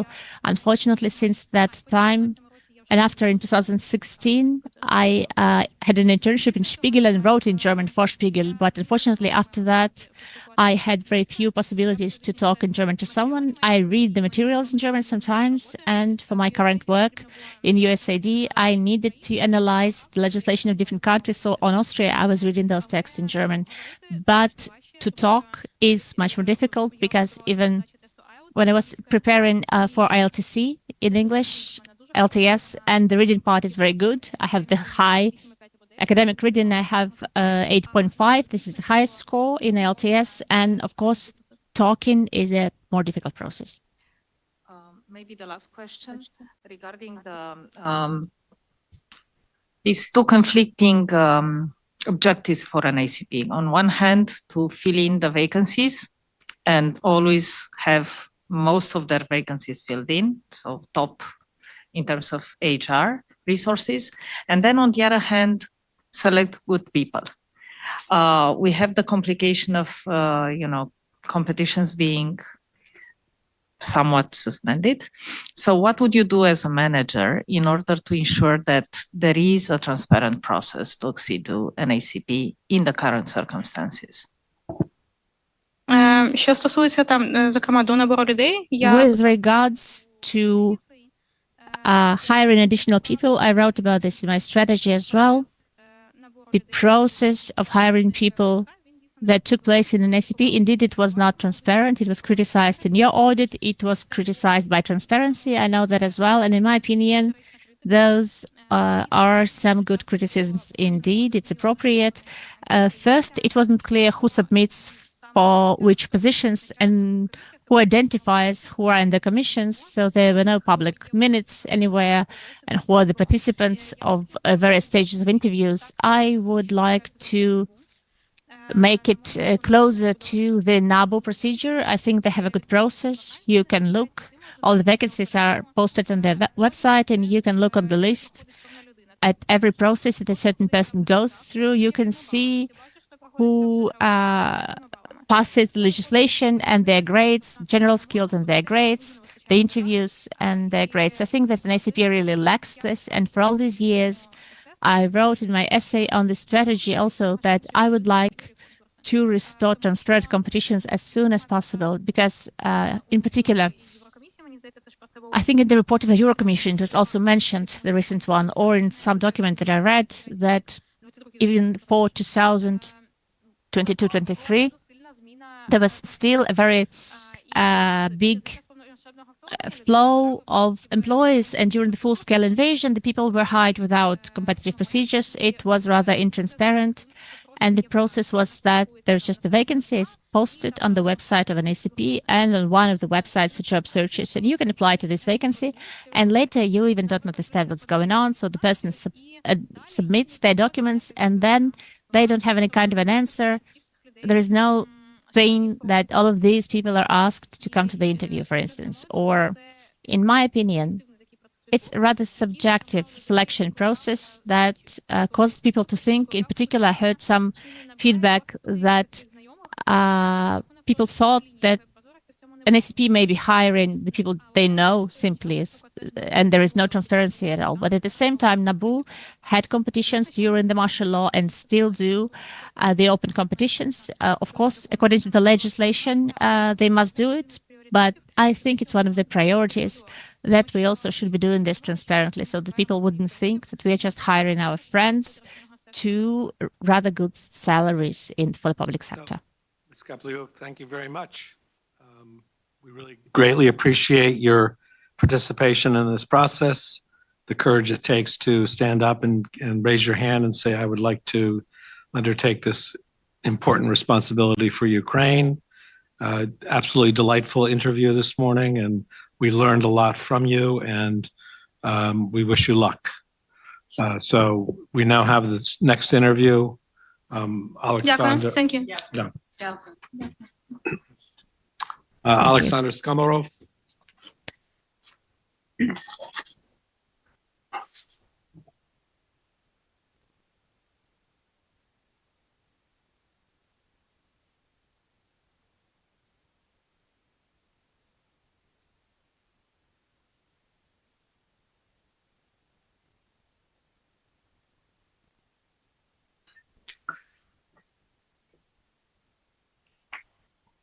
Good morning, Mr. Skamarov.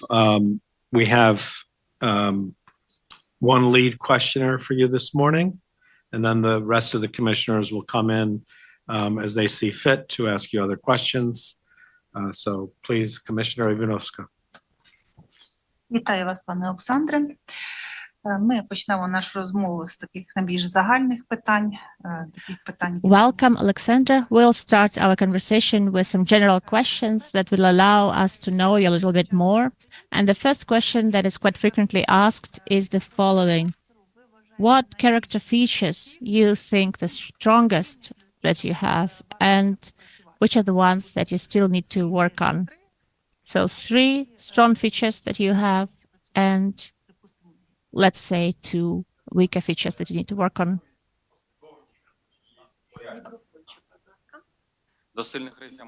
I think that I'm consistent, I have principles, and I have integrity. And the weaker sides of maybe I have too acute desire for justice.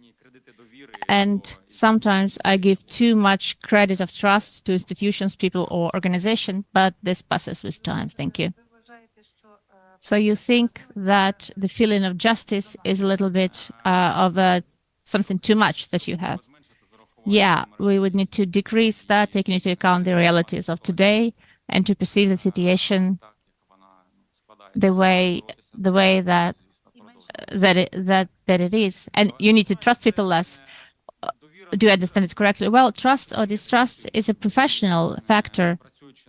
Working in the position that I do work for the 2 days of the competition, it's been mentioned many times that law enforcement guys should or should not have an ACP, but this is for the commission to decide in this case. But it is true that people lie sometimes, and you need to, based on the principle that you should trust, but check.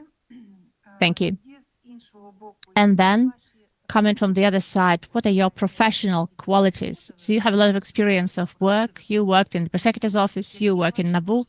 What are your professional qualities from the previous jobs, from the current activities that you can take with you to an ACP and the ones that you use as head of an ACP? Yeah, thanks for the question. I'd like to say that independent of where I work, my position, I consider myself a lawyer. And what I mean by that is being adherent to principle of law, and wherever I work, I try to stick to that. To have the right to call myself a lawyer. Working in different agencies, in the prosecutor's office and the National Bureau, I learned a lot. In the prosecutor's office, that was mostly legal experience, and it was called general monitoring, and also some procedural experience. I had a possibility to dig deep into, the way things work in the prosecutor's office. Then I started working on the pretrial investigation and financial control, also fighting legalization of assets acquired in a legal way. But I also learned how to manage both small and large teams. When working at these agencies, I try to develop myself as a manager, just to learn things and attend training sessions. I paid lots of attention to that. Дякую вам. Thanks. Власне, скажіть, будь ласка, чи доводилося вам Have you ever на різних had, посадах when you occupied different positions throughout your career, have you ever had to support certain decisions that went against your values and convictions? Have you ever had to do that? And if yes, can you recall something? I can't recall something like that. When I worked at the National Bureau, I can absolutely, I can definitely say that I hadn't encountered cases like that. This is an agency where everyone has a possibility to make the right decision, the decisions they think are right and lawful. In the prosecutor's office, I haven't encountered that. I know the perception, the attitude among people towards prosecutor's office, especially before the revolution of dignity, but I never encountered some sort of a legal influence like that, because probably I wasn't around people of low integrity. I mostly worked on medium-level violations, economic violations, but I never experienced any illegal influence, and I didn't make any decisions that were influenced by others.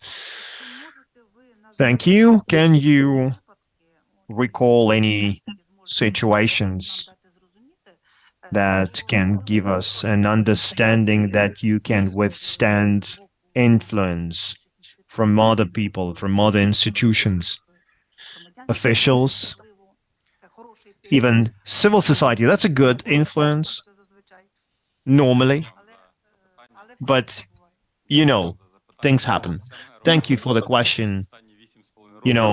All my work for the last 8 years is withstanding influence. Influence can be different, can change its forms, but the idea is the same. We don't have institutional influence from within, but there's always some external influence throughout the first couple of years.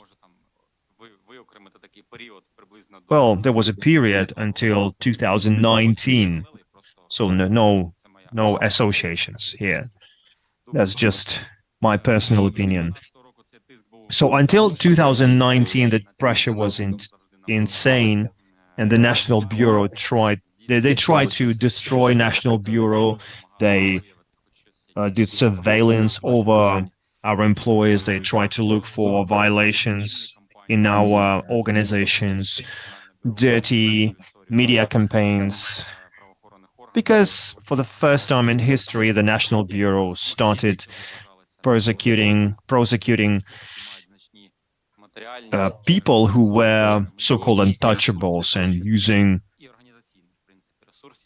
people started using resources to put some pressure on us. Before 2019, it was a permanent pressure, and including personal pressure on myself. And they said,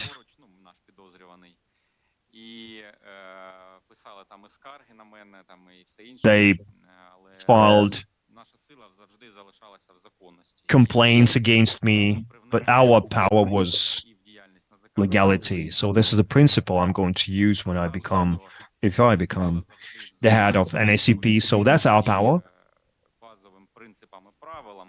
The power is adhering to basic principles and rights. If you adhere to these principles, you won't be afraid of influence.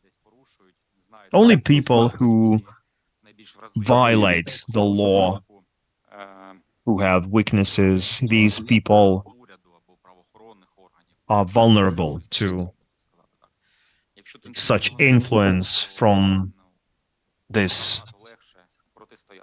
state machine. If you don't violate things, you have all the capacity to withstand. Have you ever encountered situations where somebody tried to undermine trust towards you, and how did you oppose that, if that happened? When somebody tried to undermine trust, for me, as an official, well, they never did any internal investigation against me. I'm talking about prosecutor's office and the National Bureau. But of course, when you do something good, there are always people trying to spread information that can undermine you, and I'm not the exception. I just heard information from the management that there were some complaints. As an operative officer, I can, I sometimes receive such information legally. I mean, I know that there were attempts to do that, but they never were the grounds to launch any internal investigation. I'm not even talking about sanctions or something. If you have any specific questions, I can comment on that. Yeah, sure. It's just a general question to find out, to learn more information about you. Another question, similar question, what are you proud of? What are your achievements? And were there any positive feedback from your chiefs, from the government? Я намагаюся завжди добросовісно робити ту роботу. I'm always trying to do my best, whatever the state, the government has commanded me to do. I'm always committed. Hard working. Sometimes I have to pay with my personal time, and I'm being paid by the government. And also I have some incentives based on the legislation, and that's a fair agreement, and I buy to that. And never in my career I violated that agreement. I know how our law enforcement system was back in 2015 when I started working in the Bureau. I know there are some positive changes, but there are lots of challenges nevertheless. But I'm proud of the team I work in. I'm proud of our joint efforts and success. That's not my personal merit. That's a result of our joint work. And everybody does his own thing, his own job at the same time, I can be proud of. Oftentimes, I able to achieve work-life balance. That's very important for any supervisor's mental state, and also it's a thing that can help avoid professional burnout. And during the previous interview, commissioners paid attention to official achievements, my thesis and my lawyer's license. These are just means of achieving success, but my job in the agencies and my results are the things I'm proud of. Now we can add modesty to the list of your strengths, and actually that's that badge, you know, I had in mind that badge, you know, an award for fighting corruption. So you just, you know, did mention that. Now, speaking about your vision of your role in NACP, how can you assess risks that are out there today, or that can exist in the current conditions? Because the situation is pretty difficult. Yes, there are certain risks. There are different prerequisites to that, and the main risk is, of course, the war, you know, legal aggression by Russian Federation. That active phase of that aggression started 2 years ago, and that's a certain risk that affects our employees, because some of them, they're fighting for our country as part of the army. And also, some employees can be drafted after the draft law is passed, the draft law on mobilization. Also, it undermines our institutional, organizational capacity. But I think we're going to work on that. And we will need to inform all stakeholders about the importance of the work that we're doing in NACP, and we need to persuade them that these people will be able to do more for their country, working, fighting corruption. The second thing is changing top management, and we did that in the National Bureau when there were certain expectations.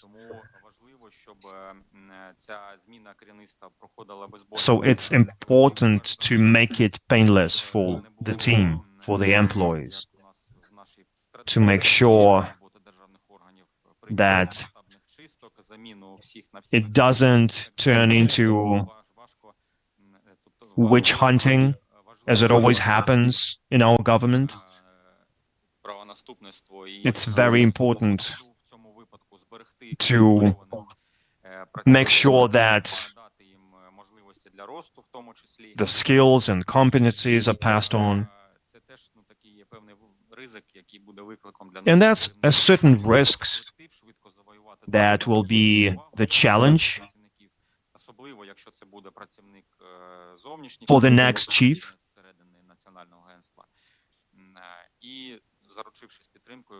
Especially if it's someone, if the top manager is someone who's coming from an external agencies. The next challenge is that we need to comply with lots of recommendations from our European partners that are helping us to move towards European integration, and that's a huge risk. We can't undermine that trust, and we need to focus on that in our activity.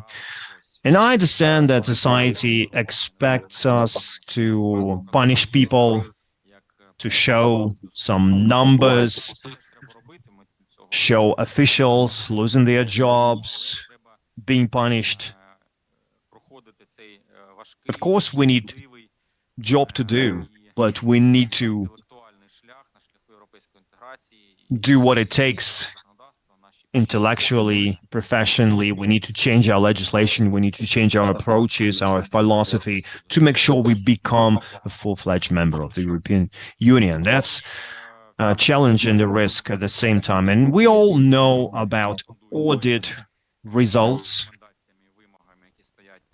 in the context of challenges before the national agency and Ukraine as a state. And that's also a challenge and a risk. If we fail to create that plan and implement that plan, that's going to be a failure. We need to strengthen our institutional capacity. Our work is not about meeting smart people from the Commission, telling us what to do, and we just follow orders. We need to surprise the next Commission with our success. And this is what I focus on. It's about leadership. It's about strong progress. I'm not planning to just grab that position and sit and wait. I'm all for success and achievement. Thank you. Now the following question. We know that today the society doesn't really trust anti-corruption institutions. And it's not just about NACP. What do you think is the reason? What are the top reasons? Maybe it's a problem of institutional development, maybe that's discrimination inside these institutions. And how are you going to tackle that problem? When you become chief of NACP, how would you gain trust from the civil society? Thank you for your question. Speaking about society, I would break it down.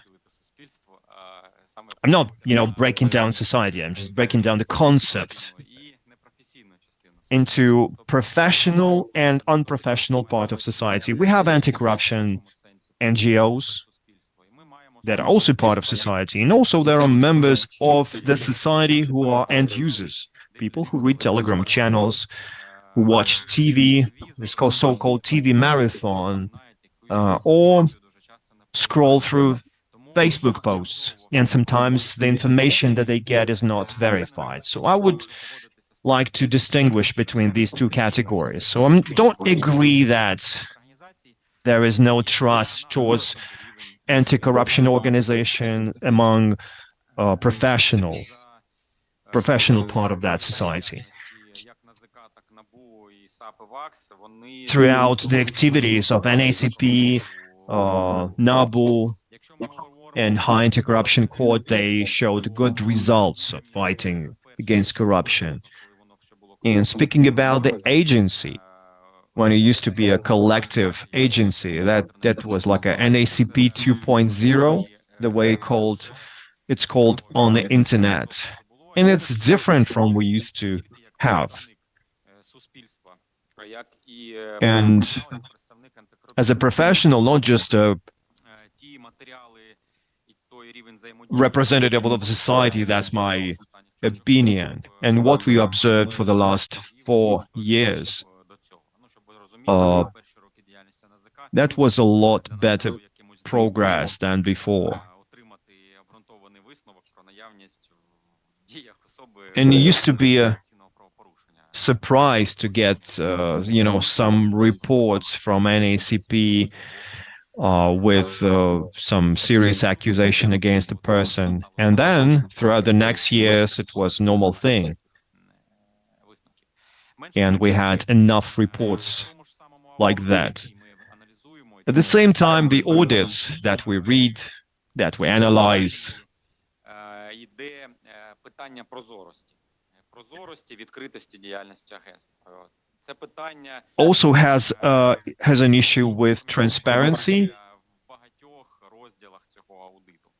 and also you could see it from in different sections of that audit. And I think one of the factors that negatively affects level of trust is the issue of transparency and accountability, ability to report your results. So transparency should cover things like public discussion, and all of that things should be ensured. And after I read these reports, these audits, I don't really understand why it wasn't done, because there's nothing to hide. You have to publish these results, you have to discuss that, engaging different teams, anti-corruption teams, and they should be inspected by the Ministry of Justice. So the first thing is that negatively affects public trust is lack of transparency. Оцінки ефективності самого агентства. Тобто And as to the criteria of evaluation of the effectiveness of the agency itself, for most people, an ACP is somewhere in Kyiv, far away. There's some building and they're doing some hard to understand programs, events, risks. And for the end user, it is not a very understandable activity. And it needs to be both transformed and also explained to the user with the language that they can understand. When we're when we're controlling the adherence to the legislation on developing anti-corruption programs, analyzing the risks, developing the factors of minimizing, mitigating, or overcoming these risks. If it's done with this protocol terms, the person doesn't have the ability to understand why they need this. Every activity, when it's started, persons should be able to answer why we're doing that. And if an ACP moving towards transparency, towards openness and accountability, we'll be telling people why we need that. I'm quite sure that we'll be able to turn most of the society with their faces to us, at least those who are conscious, who share our pro-European choice of fight against corruption. And the next factor is, of course, the leadership of the head of the agency. Without a responsible leader, without a leader that is open, that with their own example show both integrity and leadership, and is not afraid to confront some public officials that do not share this quick movement towards anti-corruption reforms. Without this leader, it's very difficult to win the trust of the society. And I think that the new head of an ACP must be a charismatic leader in this case. And since this body is related to basically all spheres of public life, the level of leadership there must be appropriately high. Do you think of yourself as a charismatic leader? Do you want to take away the position of being humble candidate from me? Well, for charisma, I could try, but even right now, I don't imagine how I could show that. I shouldn't be singing any songs there or anything, you know, but I think that maybe the next stage of the interview could show that. Thank you. Okay, Alexander, in your strategic vision of the development of an ACP, you are mentioning monitoring of the way of life of the declaration is one of the parts of the system of corruption prevention. Do you think that regulating the monitoring of the way of life that currently exists in an ACP has any lacks or gaps or not? Is the monitoring being done correctly? And what are the tasks that this monitoring completes today? Thank you for your question. Indeed, on the monitoring of the way of life, there's as a candidate, I have certain comments on that and criticisms and suggestions how to develop this. A lot of that is mentioned in the audit of an ACP already. It's good that the procedure has been adopted for monitoring, but these activities, they need to be livened up. It's one of the instruments that can help to indeed identify the cases of the lack of declaring or illegal acquiring of assets, unexplainable assets. When what I mean, it's 2024 and we've been declaring since 2016 for 8 years now. And in this time, all of the subjects of declaring learned really well how to submit these declarations. And I'll be very surprised if in the declarations of real corrupt persons who gain something illegally, we will find discrepancies or some undeclared assets, and so on and so forth. Everybody declares okay. They mention what's in the registries. They rewrite their income from the certificate from the tax office. They learned everything's okay. I think that in the head they have the methods how to circumvent this. Many people have acquired cryptocurrencies, declared cryptocurrencies. I'm not to say later that they sold it and bought a villa. I'm not talking about us because I also declared some for 10,000 hryvnia. But we have a criminal proceedings that when a person declared 30 bitcoins, one bitcoin now costs $50,000 US. You can multiply.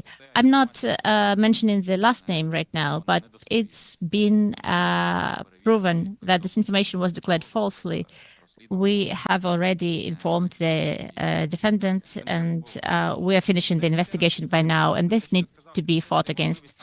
Once again, this emphasizes the importance of monitoring of the way of life. And of course, the national agency is not a law enforcement agency, and as the previous candidate has mentioned, here we cannot stand here with the camera, and film the person who is a subject to submit declaration, where they live and what they're spending. But the methods of monitoring the way of life should be constantly improving. We must analyze the bank statements, the spending of those who submit declarations.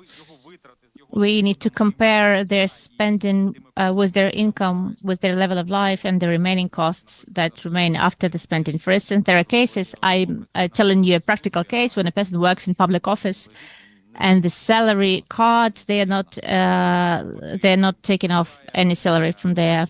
Or on the contrary, they spent almost 100% of the funds through their card, right? The salary card, they go to the restaurant and they spend here, and there. And by the end of the reporting period, if you analyze the bank statement, everything has been spent from the card. And then somehow they have them plus 10,000, 20, 30, $40,000 of savings in cash. All of those are red flags that we should be paying attention to. And then in the questions of monitoring of the way of life, we need to have corresponding cooperation with the law enforcement bodies. And I'm the law enforcer. I don't want to turn an ACP into a law enforcement body. It's not that, and it will be a prevention body primarily. But this interaction, this cooperation must be present because the law enforcers have the instruments that allow them or help them to perform good and deep monitoring of the way of life. The law enforcers, we often face in general with the style of life of our defendants in criminal cases, where they live, how they spend their time, what they spend their money on. We had those, just like without any last names, who was a guy who bought a ball or a bag for a football ball, Louis Vuitton, for 450,000 hryvnia.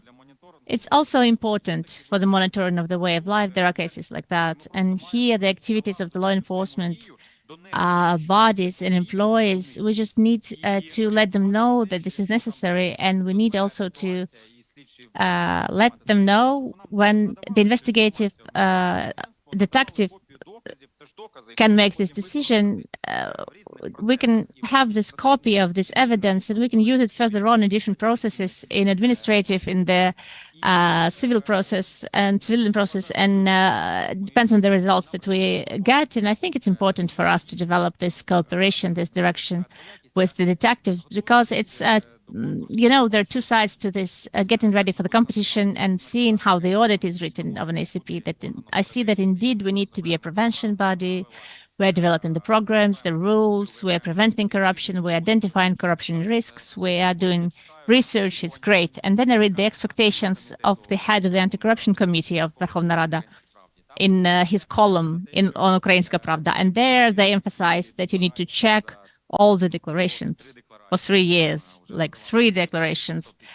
We've already heard 800,000 declarations. It's about 2.5 million, right? So the expectations are different, coming from different places, and they come simultaneously. And this is something that we must do. And the monitoring needs to be strengthened, because before, in relation to the war or to COVID before, the full checks stopped. The monitoring was dead as a direction. Those were my observations from the side. It started developing when it wasn't possible to have full checks, and they were replaced by monitoring, and the materials through monitoring the way of life, and if there were evidence of violations, they were sent to law enforcement, including us. And this is an independent direction.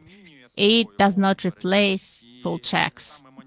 And monitoring, in fact, namely monitoring, allows to identify the cases of corruption. And here we have to pay rather a lot of attention to these instruments, because unlike the criminal legal sphere, the administrative and civil legal sphere, I mean the administrative protocols, and then the SAPO lawsuits about ungrounded assets, they are quicker instruments and they're more effective because they allow to bring people to responsibility and confiscation, civilian, of course, and then these people cannot continue to work in public service. If they are considered people without integrity, if they are corrupt, according to the decision of the court, we need to build the state based on the rule of law. Even the burden of proof is put on the defendant in civil process. So we need to use these instruments, and I am not going to turn an ACP into a prosecuting body and only do inspection. No, we will develop all the direction and especially prevention. Thank you. Thank you. Another question. In your strategic vision, you mentioned the necessity to ensure making changes to the anti-corruption program of an ACP. And what kind of changes do you have in mind? What shortcomings do you see in this program? Thank you for your question. The document that I found in open access is full with quotes from books, mottos, and the things that are quite difficult to measure and evaluate. And I think that the program should be clear, specific, have some KPIs, indicators that they've been reached, and the specific ways to reach them. I'm not used to make these quick decisions on the spot, but making changes to these programs, prior to that, we will have the internal audit of business processes, consultations, and taking into account the best practices and the ideas of the stakeholders. But I still think that this document should be more specific. We should get rid of abstract mottos and quotes, and we should fill it with factors, specific measures, and the ways to overcome those risks. Thank you. And now another question. One of the achievements of an ACP, you mentioned the creation of the unified portal of the messages from whistleblowers. And in your opinion, what measures are necessary to be taken for this portal to work effectively? And is there enough legislation to protect the whistleblowers now? Thank you for your question. I think that The whistleblowers are protected enough according to our legislation. We already see the third court decisions where there is an award, remuneration is provided for whistleblowers. But in order to develop the institution of whistleblowers, we need to continue our awareness raising work. I personally also faced the portal of whistleblowers. Messages are coming in, and we have the person in NABU who are responsible for processing them. And we even have messages that are not related directly to the NABU activities, but they're writing information about possible violations or crimes to this portal. So I think that primarily this is popularizing the culture of whistleblowing, popularizing those positive consequences that the whistleblower received, and our legislation has protected them quite well.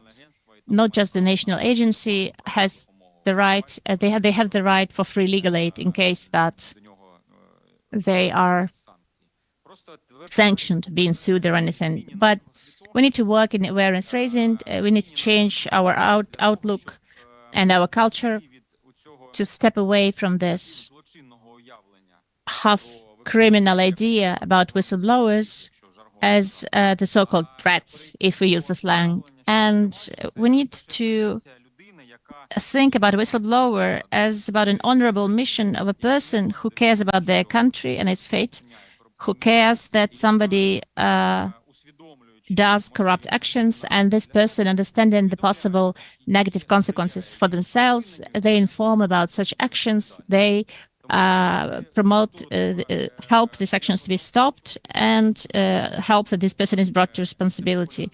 The task of an ACP is to popularize it. This culture needs to be supported. The rights of whistleblowers needs to be adhered to, and this registry also, of course, needs to be developed so that it doesn't stop functioning, and the culture needs to be developed further. Thank you. Thank you, Commissioner Ivanovska.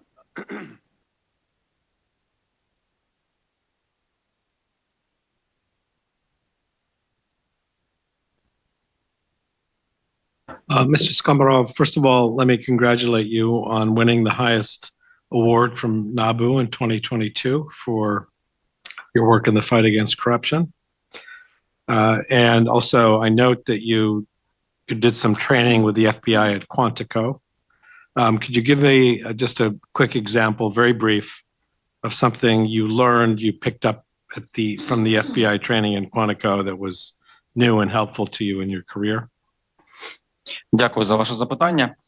Thank you for your question. Yes, indeed, I took part in the training program that lasted for 11 weeks. It took place in 2018.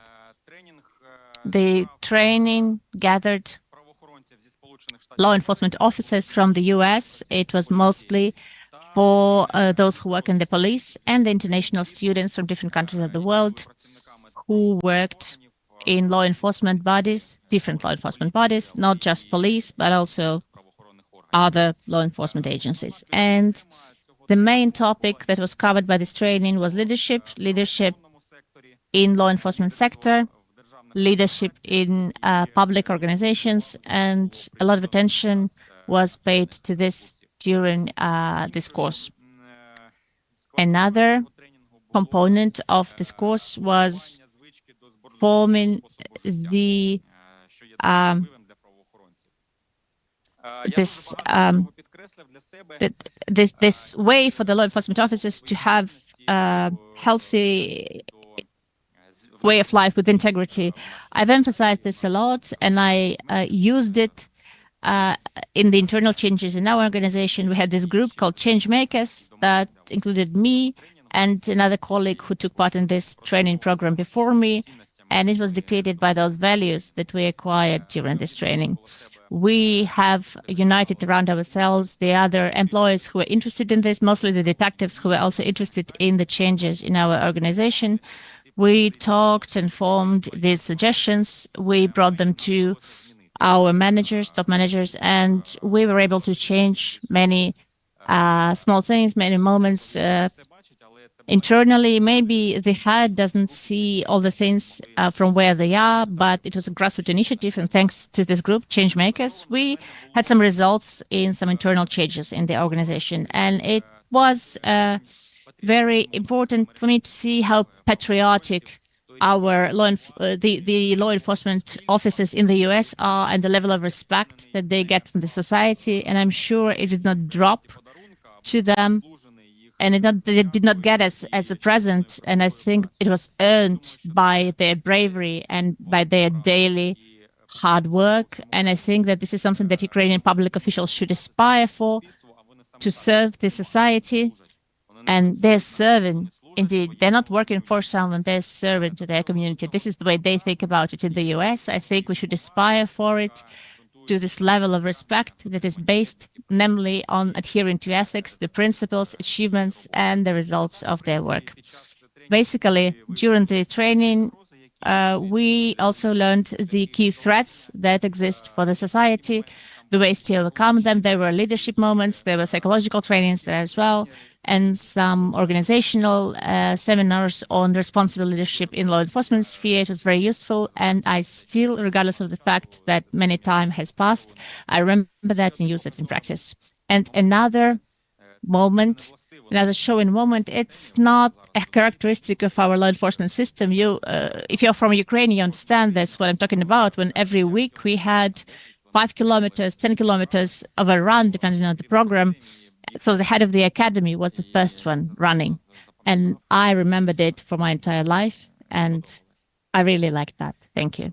So I also note in your essay and your motivation letter, you strongly hit the theme that the best way to assure the independence of the National Agency for Corruption Prevention is to protect the employees, make sure that they're safe.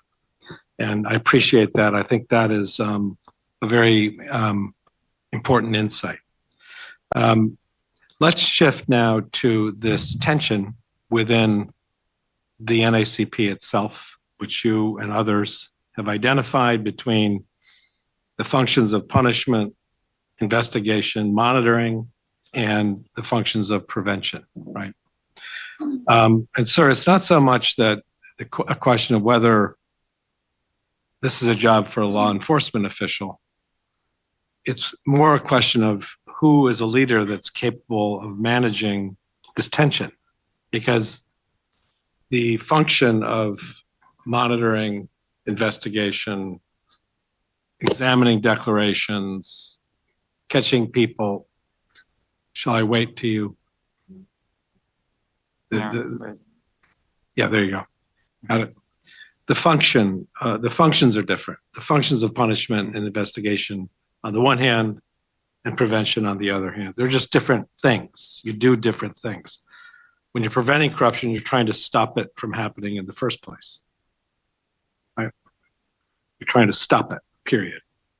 And that means working with all government institutions, all ministries, all line ministries in Ukraine to build compliance systems, to build internal control systems, so that, again, the corruption doesn't happen in the very first instance. That's the goal. And that requires a different skill set. It requires a different sort of way of thinking.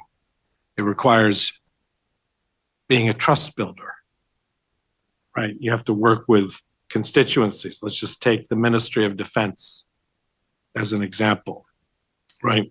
There may be a high risk of corruption in the Ministry of Defense because they don't have the business processes in place to keep corruption at a low level. So your job as the head of the NACP would be to help them create those controls and institute those controls, right? That's the ideal situation. So tell us a little bit about how you would approach that part of the work, which is new territory for NACP, and I'm guessing it's somewhat new territory for you. Дякую за ваше запитання. Thank you for your question. Перш за все, скажу, що це не Well, first of all, I'd say that it's not really new territory for me.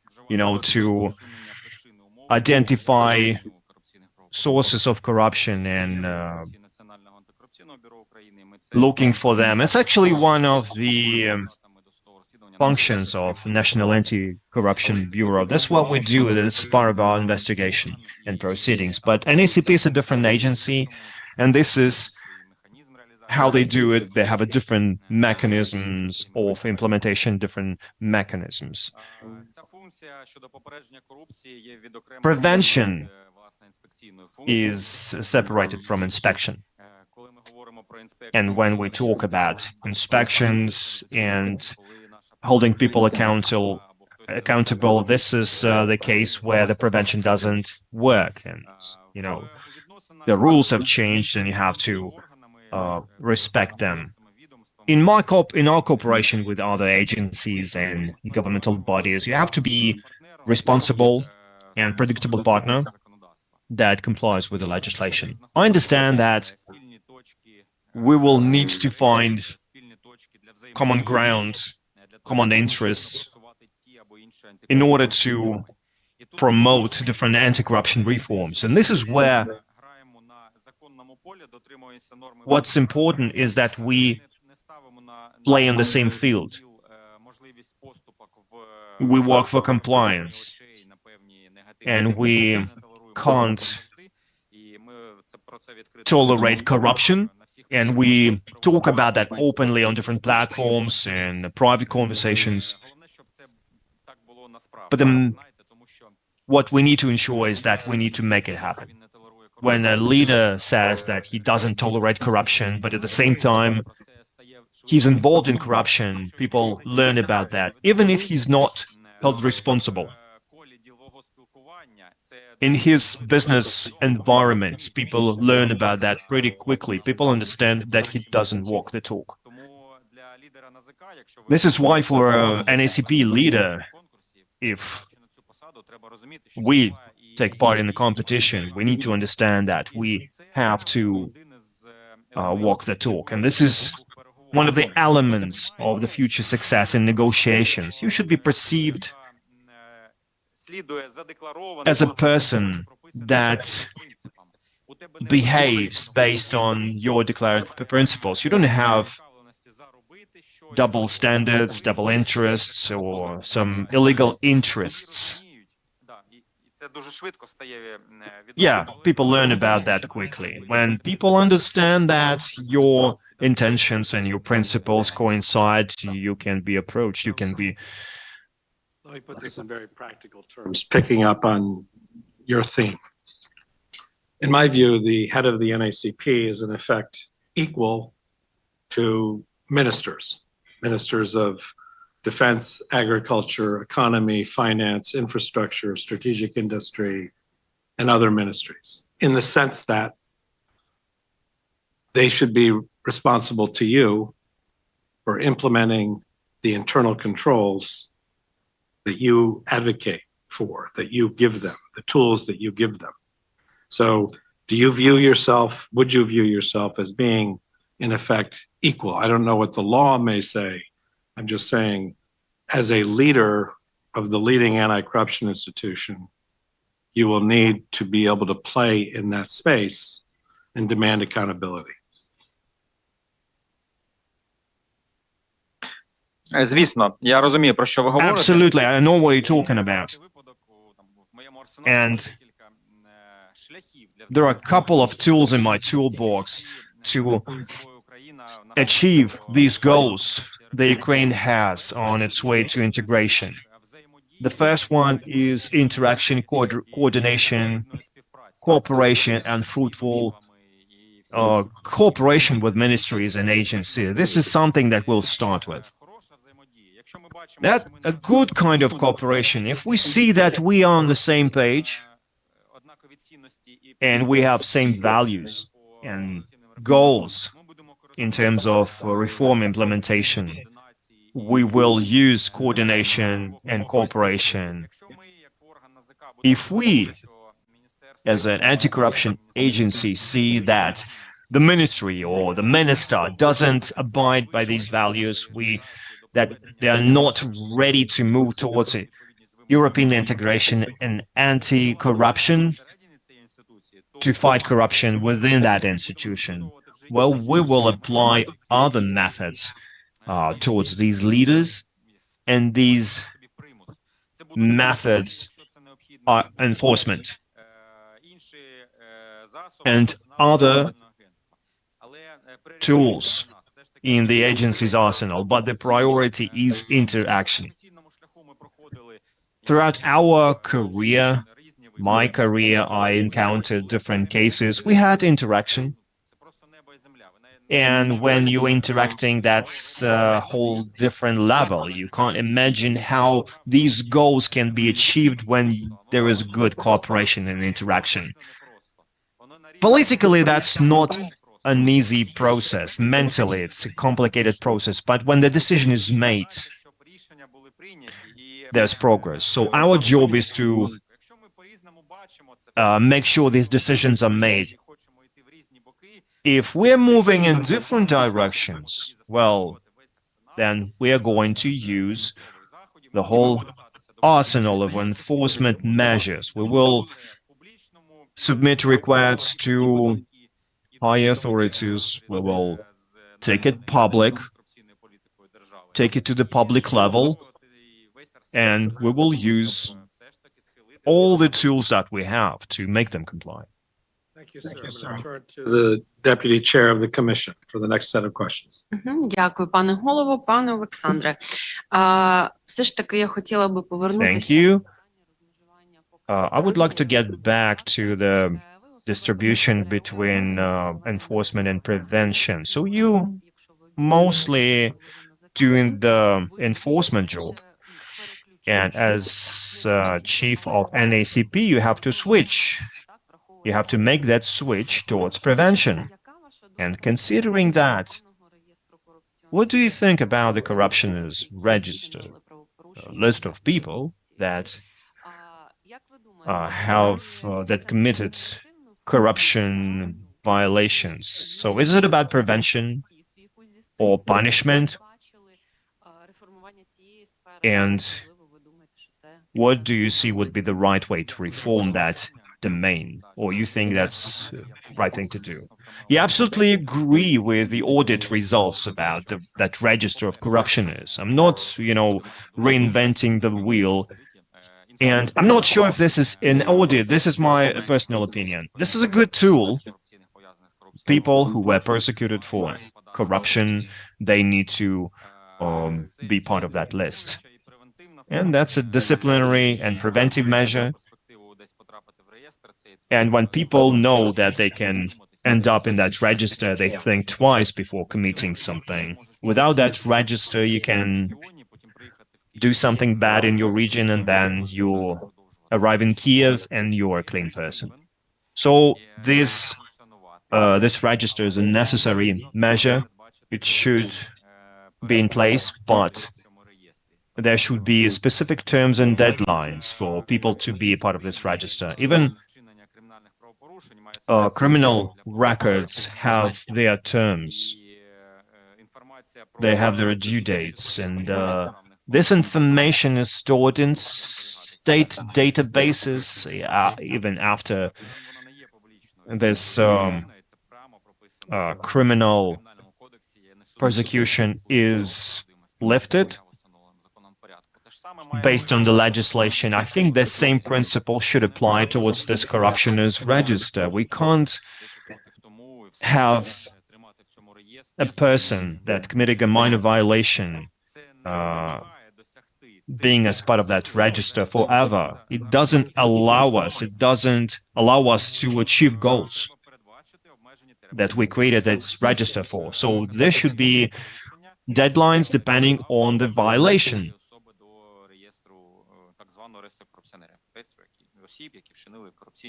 People that ended up in that register. What about violations? Should it be like all violations? What specific violations you're talking about? That's up for the discussion. I think you don't enter people in this register for just disciplinary violations. I'm talking about administrative and criminal violations. In your essay, you mentioned that if you are assigned as a head of NACP, you will organize audit of agencies' business processes with main stakeholders. What do you mean by agencies' business process audits? Thank you for the question. We need to review the agency's operations. We have main functions, we have units responsible for the implementation, and that's true. There are units that don't work fully based on the legislation on anti-corruption, and we need to work with that. We need to find out if all units perform their functions well and the way it happens. What are the stages? Are what they're doing, is it the best way to do their job? Are there any weaknesses that prevent them from doing their job efficiently? If there are any, what are the ways to avoid them or eliminate them? Also, we need to do some corruption risk assessment for these units. And based on the results of that report, we need to come up with the most efficient business process system to make sure there is no bureaucratization, excessive bureaucratization. All activities should be regulated.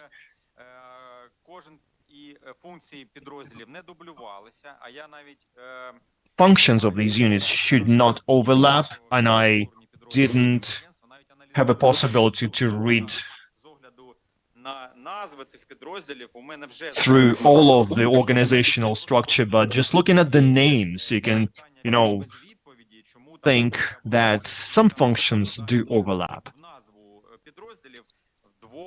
And yes, we need to make sure that the names, they really correspond to their functions. There are some overlaps. Maybe I will find answers to these questions. Can you provide examples? Okay. There's a huge department that's focused on register maintenance. That's mostly IT. Another branch has another unit, and the name suggests that they're doing IT as well, just in a different form. We also have educational product unit. It was praised by the audits, there's no question about it, but separately, they have a media office, like a press office, and you can just join them together, and it's a whole department. So I think there's a potential of optimization here. I'm not trying to scare anyone. I'm not, doing layoffs. Don't want any excessive stress. But you need to do that sort of optimization in order to have resources available for our main goals: prevention, anti-corruption policy implementation, special checks, because there are problems with that. We talked about that. And of course, inspection, because these are the expectations of the society. We need to look for, the cases where people fail to declare. Do you have any thoughts on the internal control unit? And Я маю думки про internal control. Oh, yeah, absolutely. Internal control unit, I do have ideas about that. So doesn't require a good manager. You just need to read through the law on anti-corruption, and it says that corruption prevention unit and the internal control unit are different units. And we will quickly be able to separate them. One will focus on its job, preventing corruption, advising NACP employees. The other will focus on internal investigations and checks. And I think audit has lots of text about that, but that's not the biggest challenge. I'm not going to brag about that. You just need to do that and move on. Thank you, Alexander, for that answer. Today, you talked about NACP 1.0 and 2.0 that was better than NACP 1.0. So what about NACP 3.0? Like when you are assigned as a leader of NACP, how would you make NACP 3.0 better? What are the parameters? And if you are assigned, how will a leader of NACP 3.0 will be different from the leader of NACP 2.0? Yeah, it's like Web 3.0. I mean, it will be about smart leadership. I'm not going to criticize the previous leader. There's no sense in doing that, and he's not here. Not gonna criticize him behind his back. But I would do certain things differently, and I think that would be the best way, just my opinion. And I want NSAP to become open and public and transparent body. It doesn't have any information, both statistical and organizational information, that we need to hide from the society. Of course, we need to secure personal data. Of course, we need to secure state secrets, and we abide by these principles. But in the rest of the things, we just need to be transparent, and this is what our leadership is about. I understand why law enforcement agencies hide information. They don't want to disclose that information, the secrets. But I don't understand why prevention agency hides that sort of data, and the answer is very simple. We just make it public. We just increase the amount of public information. We publish that on the website, and also we publish the report, even if we don't like it, but the society has the right to know. And also internal policies. There should be a public service. There should be a NACP should be service-oriented, focusing on declarants, simplifying their life. I mean, things like the process to fill in the declaration. So we should be service-oriented agency, and we're not going to be friends for people that don't like reforms and continue to violate legislation. I hope that that will be the difference. Thank you, Alexander.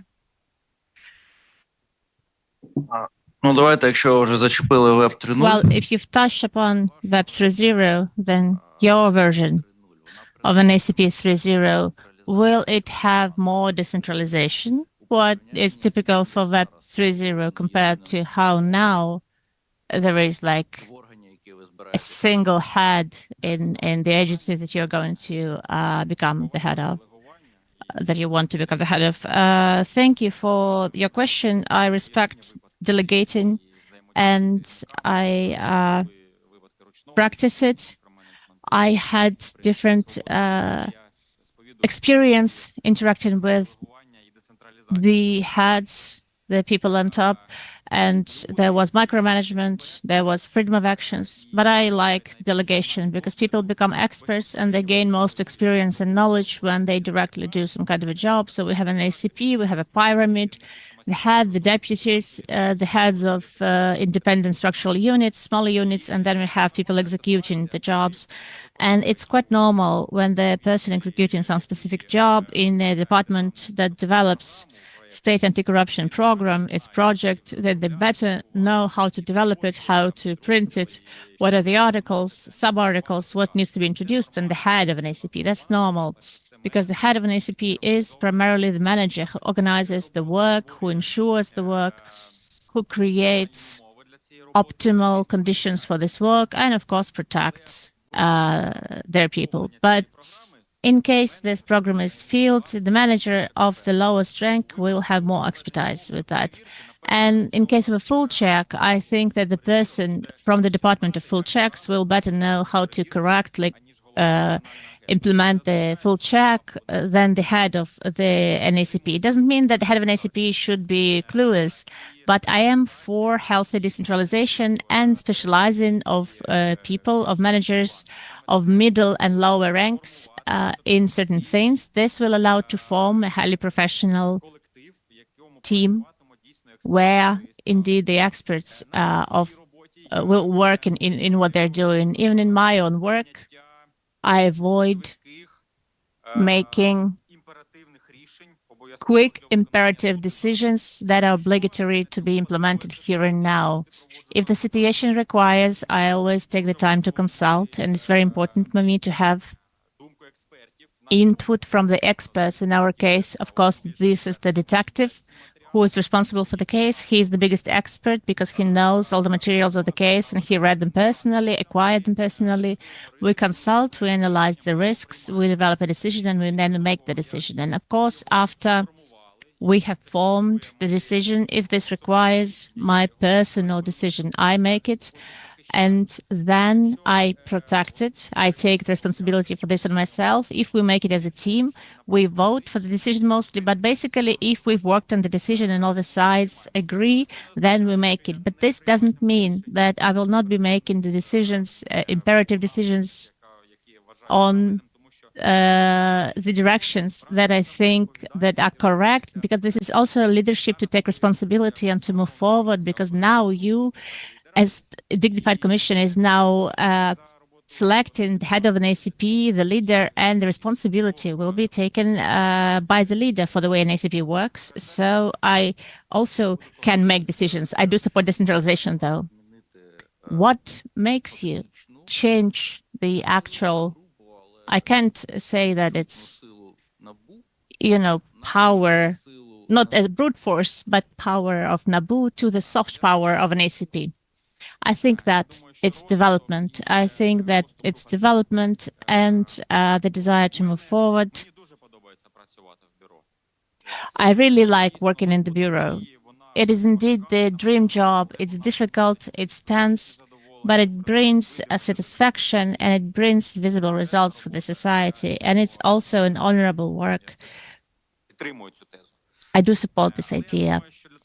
But I also think in order to move forward and in order to develop, and at the same time to have the possibility to use the experience and knowledge gained in previous positions, I must move, I must go to the national agency if the commission supports me.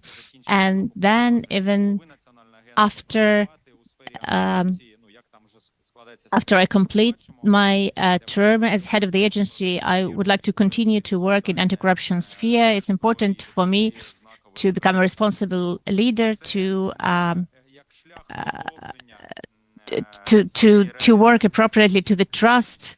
And this is just like a way to continue developing in my professional career. It will be comfortable for me also to stay in the bureau. We have 10 finalists, so statistically, I have about 10% of a chance. However, I will be okay in the bureau or in the other place. We'll see about that, but I offer my services in this position today. Okay. So you did criticize the strategy and the program for many quotes, maybe not enough indicators. Please name your key indicators of effectiveness, your KPIs for 3 months, half a year, so that both us and the society that will probably entrust you with this job will see when, in your opinion, you will think that you are effective as a head of the agency. Thank you for your question. Maybe quantitative. Yes, indeed, this is the biggest difficulty, to name some quantitative indicators, because we don't have the right and possibility to have quantitative indicators in order to achieve them. For instance, to say that, like, we want to have 10 protocols about administrative violations, or we want to identify 10 illegal illegally acquired riches, right? Or 10 non-declarations. But I think that quantitative indicators can be put in place when we look at the percentage of working corresponding to the criteria that we've received in communications from Greco or the European Commission. The first thing that we are going to do, we will adopt an action plan on how to implement the recommendations from the audit. It's not the work of our life, I already mentioned. I will interrupt you. When you implement the plan for this audit, you'll have the results of the new audit. So what are you going to do?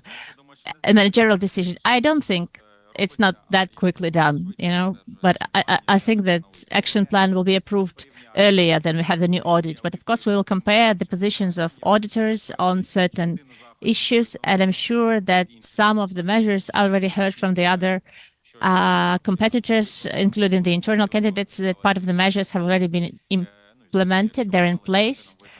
If it's been done properly, we, of course, can check it and put a check mark there. And if there's a new audit, we will, of course, compare and look at the other directions of the activities of the agency. And we will follow the recommendations, of course, and we'll look at the points of view in the audit.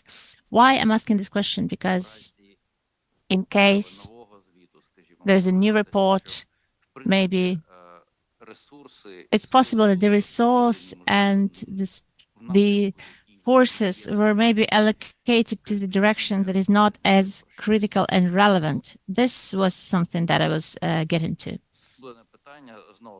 But again, I do have a question. You said it yourself that a normal manager shouldn't be clueless about what their body, their company is doing, at least to understand whether he's been lied to or not. And what do you think is it necessary to change in the internal structure? That's one thing. And in the objects to be declared, that's a second thing, in order to make the activities of the agency more effective and more aimed at prevention real corruption and not identifying, as one of your colleagues said, accounting type integrity. In the internal structure, do you mean of the declaration or of the agency? I mean the internal structure of the agency. In a way, you've talked about this already, but even if we take such thing as the registry of declarations, it's also interesting for me how you would answer the question, who must be the internal owner of this? Because as you may have seen, there is IT guys, financial control, and sometimes we can't understand who is responsible for what there. And this is always an unpleasant situation for the manager. You will not have the person responsible that you can ask for results. Thank you for the question. I do indeed think that there should be one structural unit responsible for the registry to have a measurable scale of responsibility.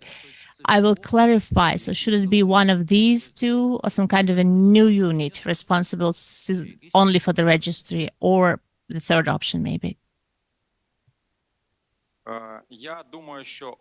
I think that since right now the registry has been developed in field and it's working, the task is identifying which structural unit will be responsible for managing the register and its proper work. We must see which function in this process now prevails, which function is the main one. So if at the stage when the registry was created and forming, designing it, the main things there were the parts, the units, they do financial monitoring or implement anti-corruption policy and so on. Now all of these processes have already been developed, both the design and the content and everything else, the tabs there, they all work. And now the question of technical support for the operation of this registry is more important, that it works 24/7 without any hindrances. And based on this, knowing what I know right now, about how an ACP works and its internal structure, I come to the conclusion that it should be administered by IT department. It doesn't mean that we let it go and we forget about the registry. Of course, this department doesn't work separately. It's not a separate structure from an ACP. Of course, they work with us. They are subordinate through the deputy to the head or directly to the head, we'll see. But it includes the possibility also to involve other units of financial control, of anti-corruption policy, full checks to the work on improvement and optimization of the work of this registry. But I think that now the main work is for the IT and technical professionals. On the second part of your question regarding the content of the declarations, as somebody has said, so that we do not turn into an accounting machine, let's just understand and go back to the fact why this registry exists and why a declarations registry was created. It is indeed a preventive mechanism of preventing corruption that allows to document the history of the financial state of a certain person who is declaring. So when a person enters the position that demands declaring, they mention what they own, and we form the history. For some, it's longer, for some, it's shorter. I've been declaring for 8 years, since 2016. I'm submitting my electronic declaration. So in 10 years, in 20 years, this history will become even longer. And under these conditions, this registry performs the function, the big preventative function that does not allow to include illegal income in your history, explaining this with your grandma. Not, I will not be giving any more examples so that nobody would think that I'm citing them personally. But cryptocurrency bought in 2001. But this is a very powerful anti-corruption mechanism. And on the content, I don't see any particular problems there. And difficulties with adding the data to the declarations, I don't see it. If you do it constantly, thanks to the developers, then it's all automatically transferred. Nothing is lost on the way. They already created the data for the declarations for all these years. In private conversations, I've always been mentioning and asking, make it the data that the state already knows. They know what kind of real estate I own, what kind of car I own, what kind of income I have. The state knows. Let them be automatically put there.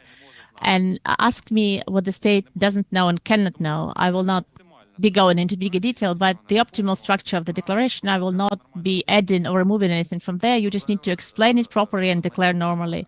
So you don't think that there are any extra elements. No, I don't see any extra elements. That's my personal opinion. I didn't see anything extra. And on the submitting information on changing the property state, don't you think that the people who work for the state and receive high remunerations sometimes are in the situation when they just, because of high workload, they forget to submit these things? Don't you think that these notifications, when the person receives the salary from the state, could have been submitted automatically as well? Thank you for your question. It's a very appropriate opinion, and everything that can be automated should be automated. Right now, it depends on how often you have a considerable change or somebody has a considerable change in their financial state, property state. I was asked during the previous interview how I declared the social aid. And I declare it like once a year. And if I have my holiday pay, there's a salary and holiday pay, it will be bigger than the minimal threshold for declaring significant changes. So there's no problem. But indeed, it's a very appropriate point of view. If the payment is from the state and it's automatically included in the registry and the person will not have to submit this notification by themselves, yes, this is something we would want to have. I'm done with my questioning. Commissioners, I'm going to ask that we extend the time to allow the other two commissioners their opportunity to question the candidates. So I'm going to suggest extending the time for another 15 minutes. All those in favor indicate aye in alphabetical order. Так. Yes, Так, ай. yes, yes, yes, yes, yes. We've agreed that we will extend this interview for another 15 minutes. Let me turn to Commissioner Onashenko. Дякую за слово.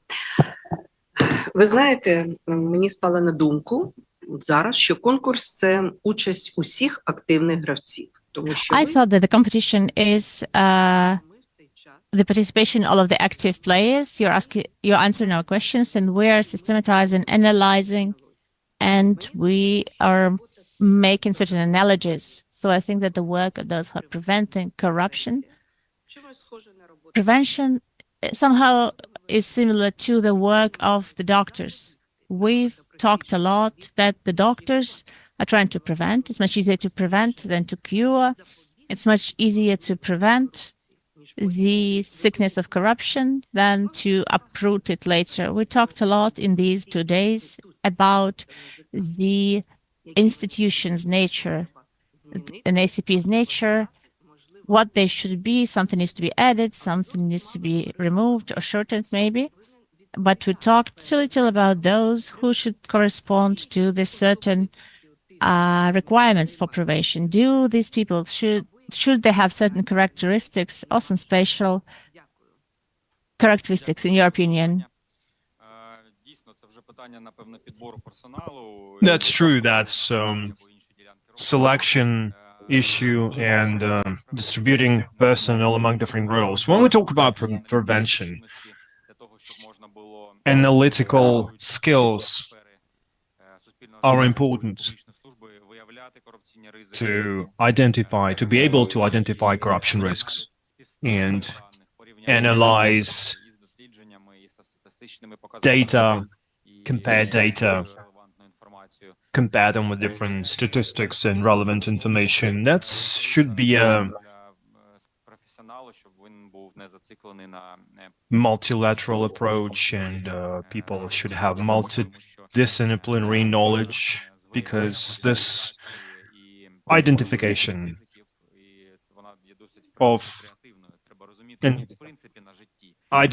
of corruption risks and fighting corruption risks is an active job. We need to know how it should work. You need to know how the corruption should work. So you need multidisciplinary knowledge for that. And I think that's the main thing. And speaking about other requirements, well, just general requirements for public officials.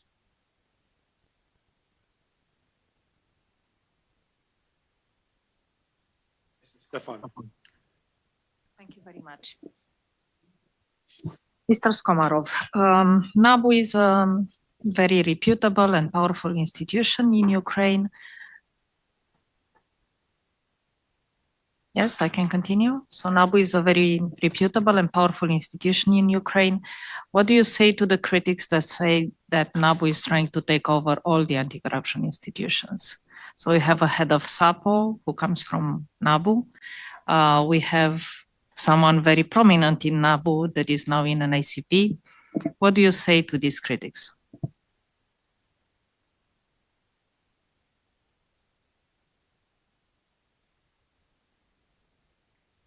Дякую за ваше запитання. Thank you for your question. Yeah, I really heard about that. NABU is trying to take over everything. It's an unorganized form of takeover. You know, it's not a takeover attempt. NABU was one of the first anti-corruption bodies created from scratch, and the selection process was based on the transparent and competitive procedure. Під пильним контролем громадськості. Throughout all our career, we were in the spotlight of public attention. And like there were some good and bad intentions, like good intentions from the public and bad intention from some organizations. And these were the times of struggle. But it's like, you know, a medicine that find its way to your body, to your system. They are spreading through your blood and they make your body healthier. This is how it happened. This is how I suggest it should be perceived.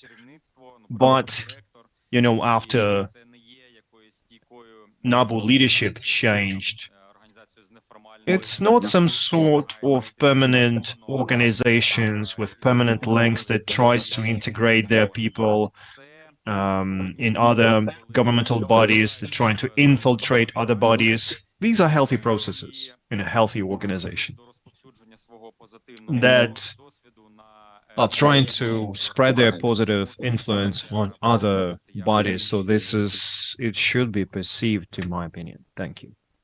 Thank you. You're working in NABU now. You probably see a lot of products that an ACP is delivering to NABU. Are you happy with the quality of the products that you're receiving as of now? Or can you talk about a tendency? Are they better? Are they worse than they used to be? Дякую за ваше запитання. Thank you for your question. В нашій практичній діяльності виникали випадки. In our practical work, we encountered cases where we would that we were sent such products that we didn't enter the register, because when we reviewed them in the initial stage of the process, we could see that they don't have a chance to hold that person accountable criminally. There were reasons for that. And there was an example when a person would declare a flat, and they said that the cost is unknown. An ACP finds documents and they can see the cost, and they're like, this is, you failed to declare it and you should be held responsible. Well, it's a matter of discussion, but in that case, theoretically, it is possible if we hold a person responsible for illegal income, because that's a motive. At least that's a motive. Well, based on our internal information, lots of information about potential crime, you know, maybe it was based on the fact that they received some incentives in an ACP, like employers, they had certain incentives to send more information. Well, that's you know, up for a debate. I'm not sure if that's true, but we need to provide methodological support for these people so that they don't call a crime something that is not a crime. At the same time, they should not miss things that are actually signs of crime. That's not a very positive thing in the national agency. Another thing is working communication. We have this process in place. I was a bit disappointed in certain cases when my employees communicate with detectives. I mean, my detectives communicate with an NACP employees.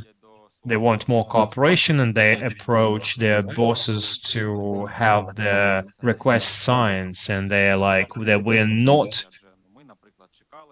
going to contact them. We're not going to write to them. And that was disappointing because we really wanted to make a joint product. And the NACP bosses, they said that we're not going to work with people from NABU. That happens. But overall, communication is positively different from the one that we used to have before 2020. Previous period. Ви маєте на увазі цей випадок, коли You mean that particular case when they didn't want to send the request, the materials? That happened a month ago. Thank you. What is your position regarding the involvement of an ACP in the sanctioning policy? Теж дуже складне і комплексне питання. Як я зазначав, я притримуюсь. Yes, that's another complex issue. And my position is our power is to make sure that everything is based on the legislation. Коли ми дотримувалися всіх That was our power back in NABU when all attempts to, hold us accountable and persecute us failed. So NACP should, if NACP needs to focus on sanctions, it should be in the law. I share the philosophy where we need to punish the aggressor on the economical front, reputational front, and the more the better. We need to harm them the most because we suffer from the illegal aggression, but our power is in our legality. And that's a complex issue. On one hand, we just can close the whole portal. Well, some people will say that you're just benefiting the aggressor, but you need to do something about that.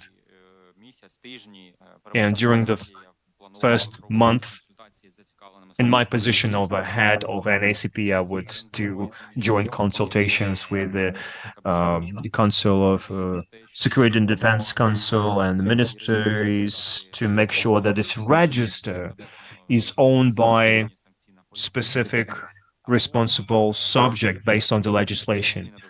Or we need to amend the legislation quickly, and NACP should be responsible for that. And I think that NACP is not about this. This is not a typical activity for NACP. We have lots of work to do in terms of corruption, and sanctional policy should be handed over to a different agency.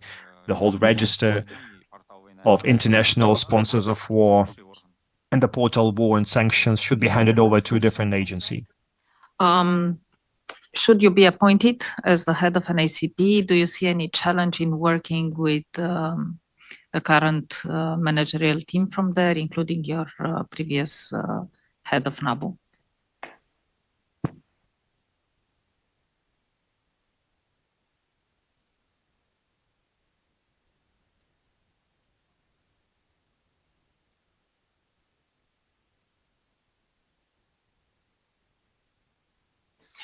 Дякую за ваше запитання. Немає. Thank you for your questions. I don't have any problems with that.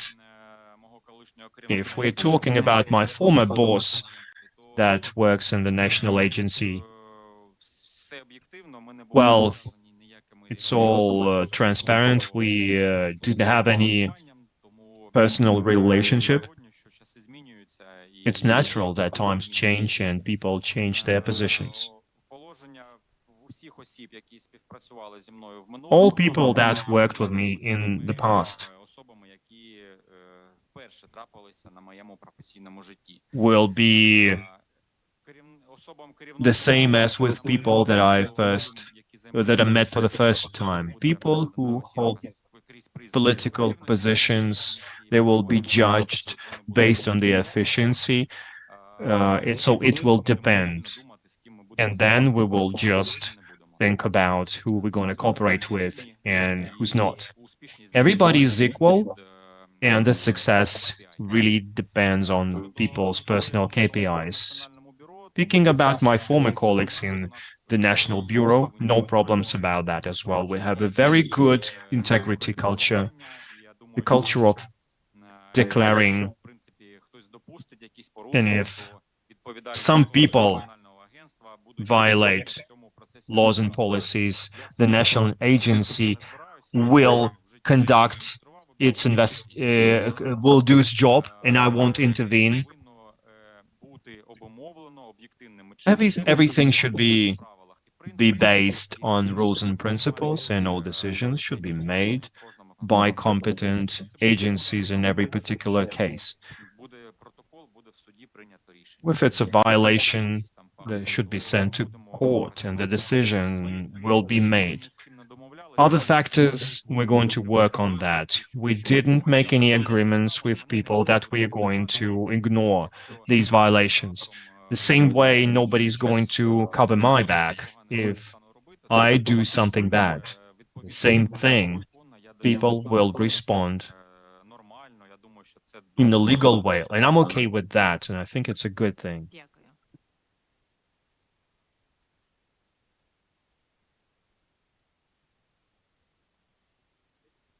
Good. Okay. So I have one more question, and I'm going to just use a couple minutes here. This whole direction that Ukraine is headed for the best, right? To become a leading global example of how to fight corruption, right? Will require of this new head of the NACP that they be a leader not just of an institution, but of society, right?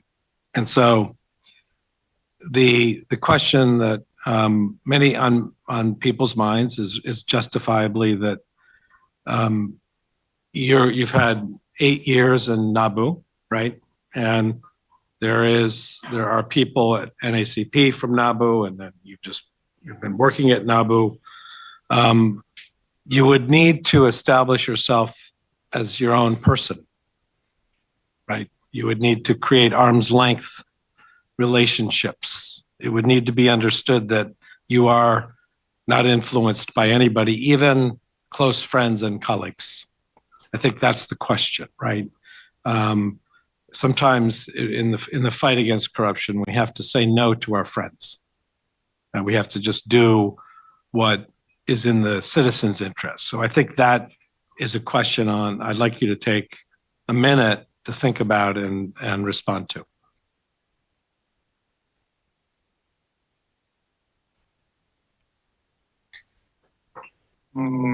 Да, знаєте, ніколи не думав, що Well, I never thought that my NABU background is going to be an obstacle or a risk for my future work, but I absolutely agree with you on that. If I am selected as a head of the national agency, there won't be any so-called gray cardinals, shadow leaders. There would be a leader, there would be a chief, and there's nobody behind his back. I'm not going to assign a person just because he's recommended by the government or any other advisory agency, central office, any other place, because I'm responsible for whatever happens in the agency. And also I'm responsible for our integrity myself, but that's realistic. Speaking about my NABU background specifically, I decided to participate in the selection process myself.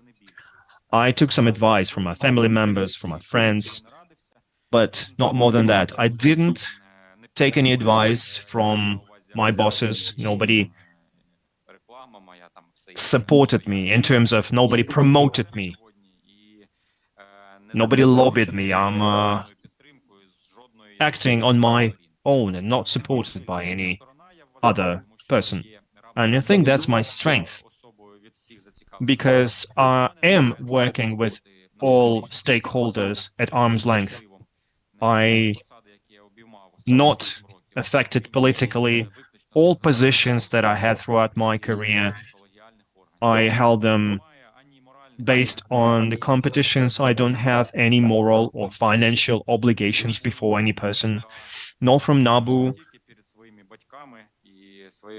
neither from NABU nor from NACP, just some moral obligations before my parents. So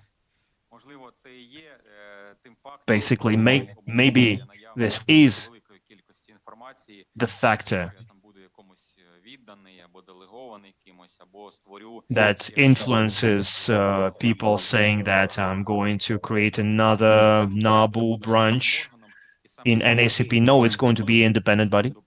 And my previous experience will help not just to establish that transparency, but to maintain it despite all the external factors. One more dimension to this, which is what would you do to bring in fresh leadership from that multidisciplinary space that you described, people who are not law enforcement, people who are business executives, people who are auditors or compliance specialists, or with investigative journalism experience and or a change management experience? What would you do to create ballast in the NACP so that there's more, of a balanced approach to the prevention and other functions?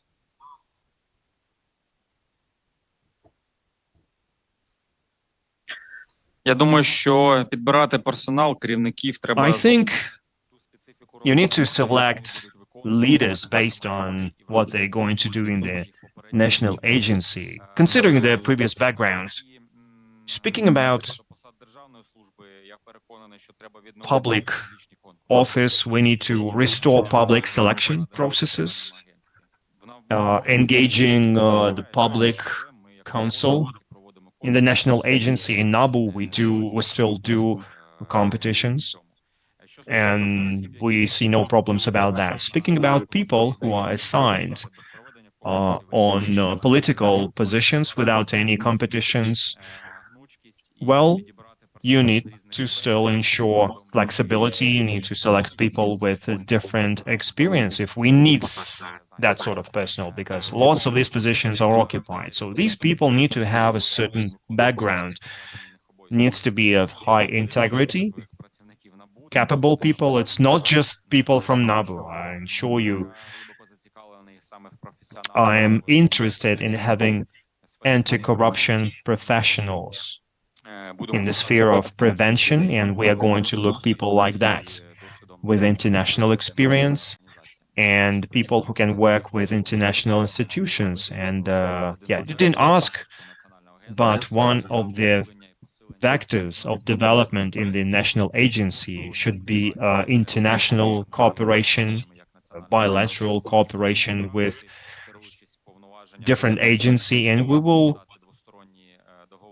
focus on signing bilateral agreements, bilateral memorandums with foreign anti-corruption agencies. That's one of my main goals, because during the war, lots of illegal assets, people are hiding them beyond Ukraine. I think this should help.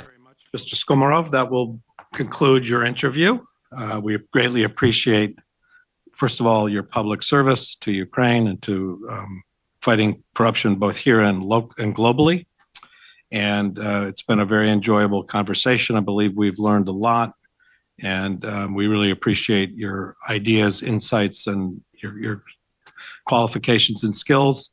I'm going to suggest to my fellow commissioners that we take a 10-minute break before our final interview. Those in favor, please indicate yes in alphabetical order. Так. Так. Yes, yes, yes, yes, yes, yes. Take a 10-minute break. We'll return at 12:50 for our final interview. Дякую.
Hello, we are here to resume our interviews, including the final candidate for position of Director of the National Agency for Corruption Prevention.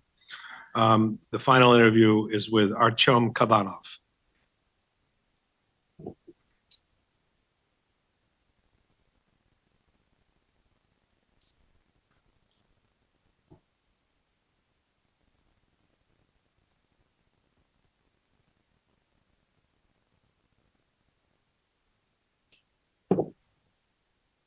Hello, Mr. Kavenov. Thank you for your patience and thank you for being here today. Our lead questioner for you is going to be Commissioner Ivanovska, and then the other commissioners will come in at our discretion. Thank you. Вітаю вас, пане Артем. Ми розпочнемо з нашу бесіду із загальних питань. Hello, Artem. We will start with general questions. Головні риси, три головні Can you риси, name three які є main traits для того, аби обіймати посаду голови Національної that are агенції? necessary to occupy position of a head of the NACP? What do you think? Доброго дня. Я думаю, що перша риса Hello, I think the first feature everyone knows about, and that's evidence, that's integrity. друга риса це є The second feature is professionalism and competency. і третя риса, я думаю, And the third one, сильний менеджер. being a good manager. У мене все. That's it. Коротко. Okay, that was short. Пане Артем, Artem, обрання вас головою If you're selected as a head of the NACP, кардинально зміниться життя, I guess your life will change по-іншому dramatically. йти. You will have a different lifestyle Державна служба – це багато because public обов'язків, великі service means lots of responsibility, lots of work, певною мірою змінитися and you will be, свої звички, свої you will вподобання, от, власне, від яких probably вподобань will have to change your habits and your hobbies. So what kind of hobbies and habits will you need to give up in order to be efficient leader of the NACP? Those that you have right now. That's a very complicated question, and I'm not ready to give you the answer right now because I realize that will be a very big workload. But even now, I work in a bank and I'm the only responsible person in my area. There are lots of processes and I need to do prevention, policy making. So I understand that it will require certain, how to say it, certain burden, but I'm sure that I will be able to perform these functions Дякую. with dignity. От в разі Thank you. обрання вас головою НАЗК, If you are selected as a head of NACP, you will be managing a team of 400 employees. You will be responsible for their work, their productivity. I'm not sure how many subordinates you have right now, but do you think you have what it takes to perform this job, to manage such a big team? And how are you going to build communication with your employees? As I already mentioned, right now I'm the only person working on my own. There are no subordinates. During crisis situation, just like we have martial law, lots of different organizations are limited in resources, and you have to make money in private companies. And support units, they mostly focus on increasing integrity. I have experience managing more than 60 people, and I think I read in one of the management books, if you're able to manage more than 20, that's not going to be a problem. So I think I need to cascade responsibilities, be a rights leader, and that will motivate employees to perform better. You basically lead by example. What about communication with employees? How are you going to build that communication? Or you will just work with people, your direct subordinates, maybe chiefs of structural units, or you will try to reach almost all of the employees directly, if we're talking about operational activities. Не поспілкуєшся. Але я вважаю, що правильний, ефективний менеджер має знаходити в себе сил і ресурси для того, щоб бути в контакті з всіма ланками працівників. Для того, щоб, In order to... I have a good example. In Naftogaz, Kobylev was the head of Naftogaz back then, and he's an example for me. He's an example of a powerful leader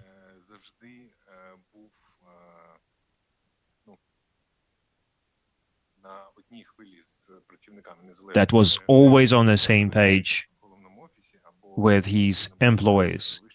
It doesn't matter if it's just the top manager in the office or people on the ground, on the offshore platforms. So you will try to reach everyone. Okay. Yesterday, in one of the interviews, in one of our interviews, one of the candidates focused attention to the fact that he doesn't belong to the private sector, and that will make his work in the bureau efficient. What do you think about that? Do you think that in order to manage the bureau, it's not necessary to be a person from the public sector? Does the private sector provide any benefits, or, maybe a public sector provides benefits? I don't have any experience in the public sector, but since 2010, I work in that area when NACP was created. That's a compliance agency for the whole country. This is why I became interested in that position, and I submitted my application. I think that experience in the private sector, working in international companies, Ukrainian companies, state companies, it can benefit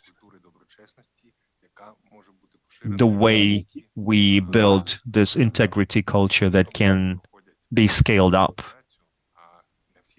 to bigger companies and to all state companies and state institutions.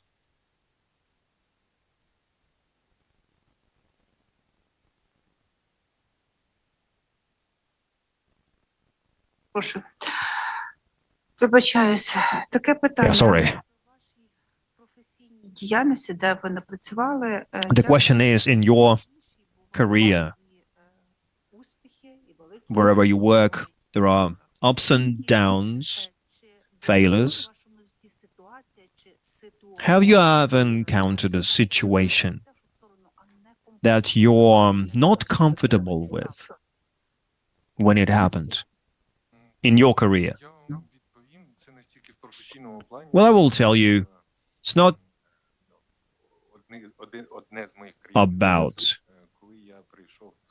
only about my career. When I transitioned from Naftogaz to Ukroboronpro, I worked there for 6 months.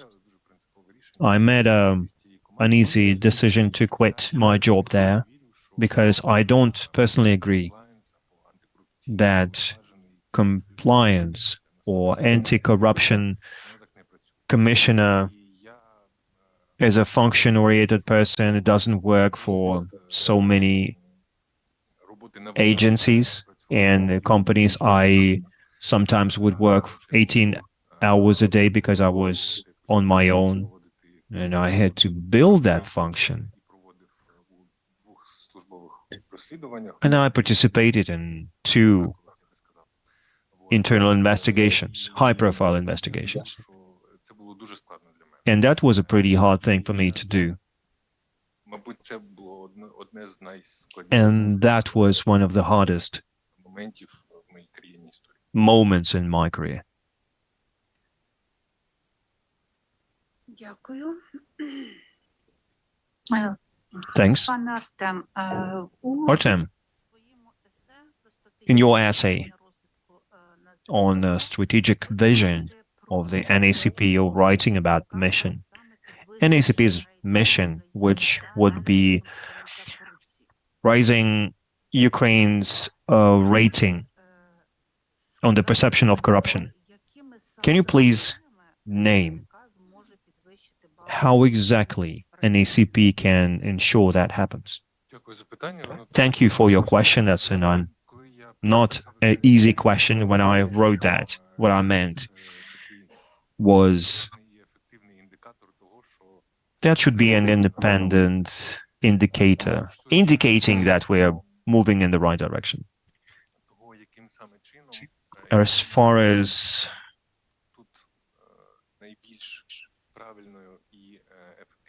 the way goes, the best way to ensure that is to create the concept of commissioners on the ground. 400 people in NACP and 800,000 people in governmental institutions. I'm not even talking about other processes like procurement. I'm not going to name them all. But without powerful institution, powerful concept of commissioners, low-level commissioners, that's not going to work.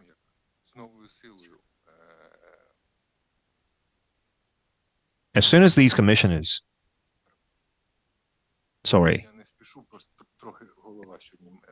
I'm just have a bit of a headache today.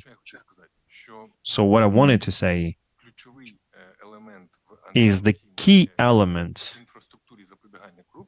in the anti-corruption infrastructure is the concept of commissioners on the ground.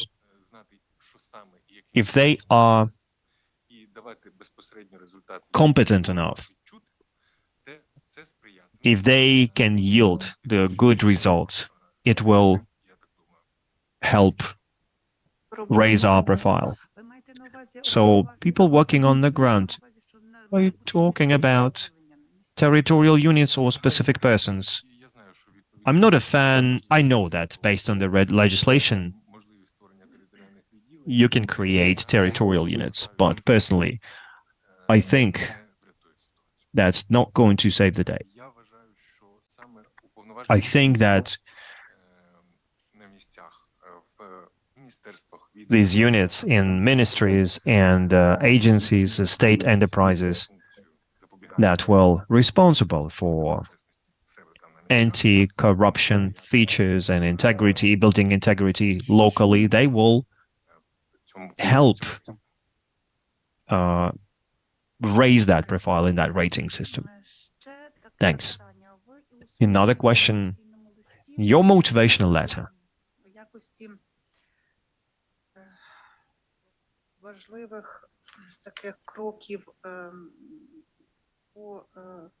As a response to an answer about important steps to develop NACP, raising its profile, you are writing about working with whistleblowers, ensuring security for them, and also for NACP strategy.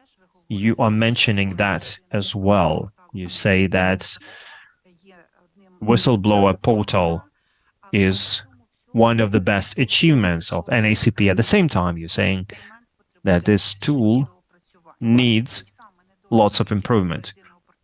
What kind of shortcomings do you see with this single portal for whistleblowers? You know,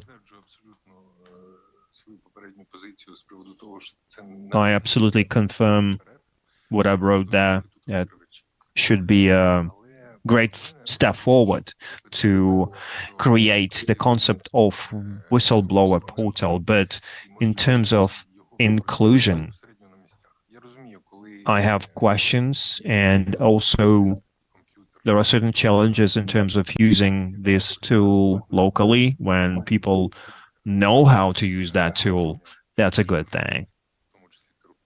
But there are certain violations, including corruption violations. It can happen in places where there is no internet coverage, where there is no computer equipment. This is why I don't want to mislead you here, but there's this organization, NAVEX Global, and a couple of years ago, I've read that despite the fact that there's a global progress, a smartphone as a tool to reach anti-corruption agencies is the most efficient tool to report corruption. And personally, I think that's something that we need to develop, something we need to move towards. Thank you, Artem.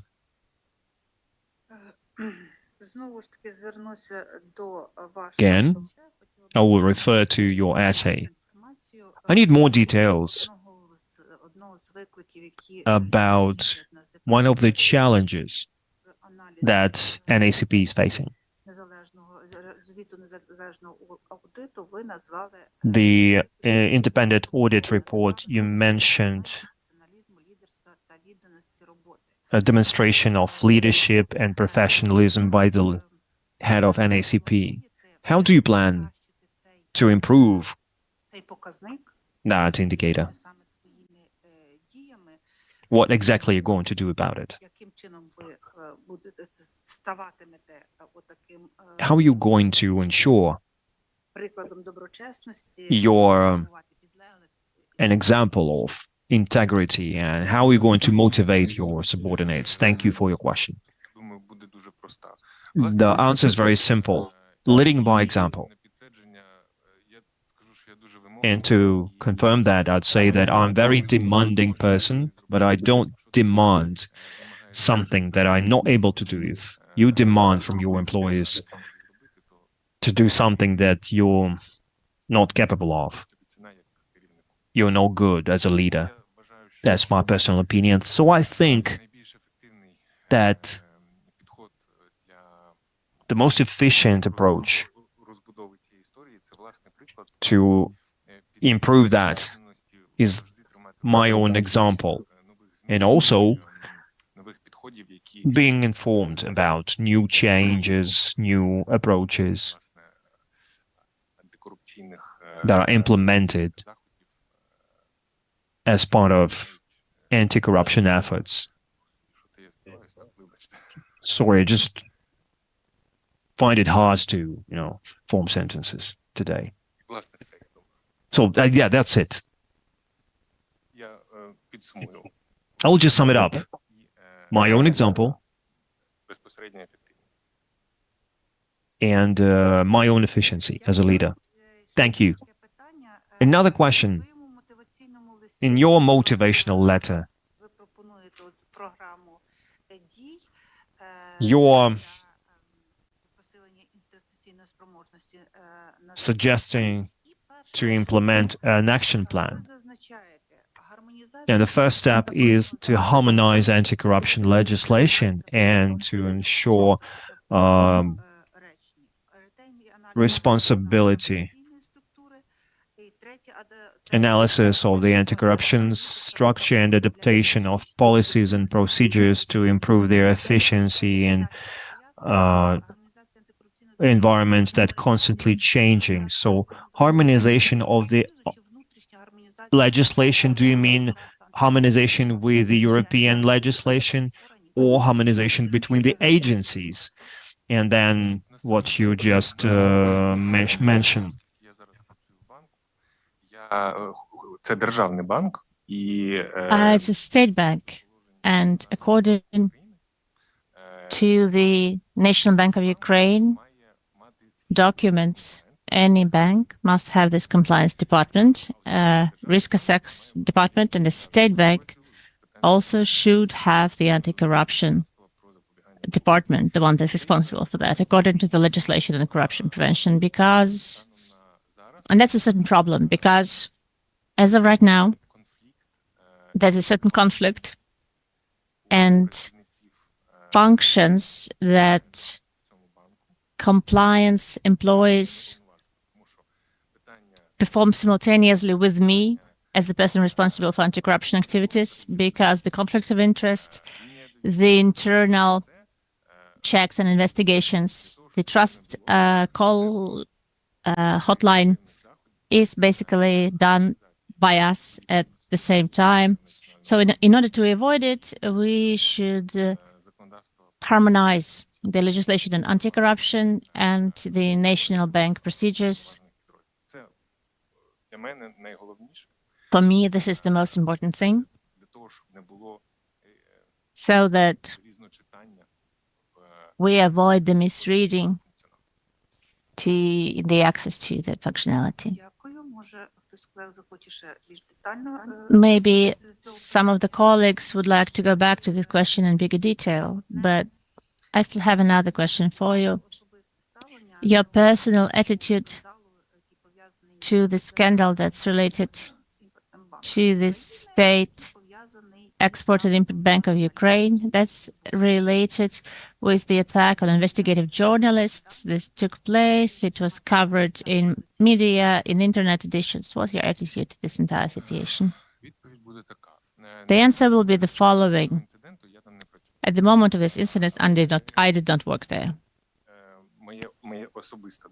But my personal opinion is that it's definitely the violation of the internal documents of the bank, and we also see that it can also be considered as a certain violation of the law, and there should be a legal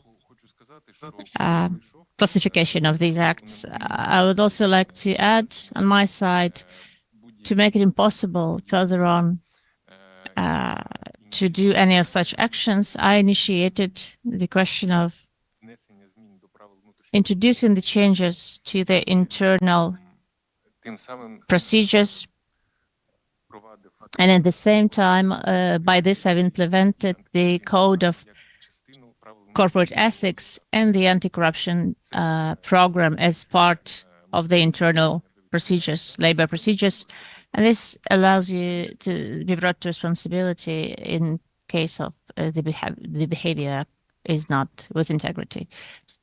Thank you. Thank you, Commissioner Ivanovska. And good morning, Mr. Kavenov. Can we offer you a cup of coffee? Are you sure? We know this is a lot of pressure, and I just want you to know that you're among friends here. We're just trying to learn, actually. And I'll start by saying you're working in a very, very important space right now, which is to say compliance at state-owned enterprises and corporate enterprises operating in Ukraine today is an area of great interest to foreign investors, to foreign governments, and the work you're doing presently is only going to become more important. And I do hope that you get more help because it sounds like you're in a lonely position, frankly, working alone, and there should be huge teams specializing in compliance at all corporate and state-owned enterprises in Ukraine, because they represent a special type of corruption risk, as you know well. And so in the investigations you mentioned when you were discussing this with my fellow commissioner, you said they were very difficult. Though that you mentioned two, they were very difficult. And I don't want you to go into any detail because that's confidential. But I do want to ask you if you can say whether you were the one to sort of uncover the violations. Was it something that you were doing in your job as a compliance officer and you sort of saw a red flag and suddenly you said, oh boy, is that what happened? And if you can't speak to that, I understand why, but I'm just curious if you can speak to that, whether in fact that happened. Безумовно, Yep. безумовно, в деталі я Of course, безумовно я не можу of course, I cannot go into detail with this. However, I'm able to say that ці розслідування стосувалися these investigations were about the activities of top management of one of the state companies in the corporation. And it was складно, оскільки в нього very difficult because he had a lot of support locally. They even tried для того, щоб to have a rally to stop the compliance officer. факти, But the facts are, як то кажуть, so to say, упряма вещь. they are quite stubborn, you know? Yes, they are. And it sounds like you are too. So let's talk a little bit about the skill set that you have. It sounds like you've been doing this for almost 15 years now, right? In my view, that skill set is it fair to say that you've actually created anti-corruption compliance systems within these organizations that you've worked for? Have you designed them and sort of put them in place, or did you inherit them and fix them? What, did you ever sort of sit down and say, I have to build this from scratch? Ситуація наступна.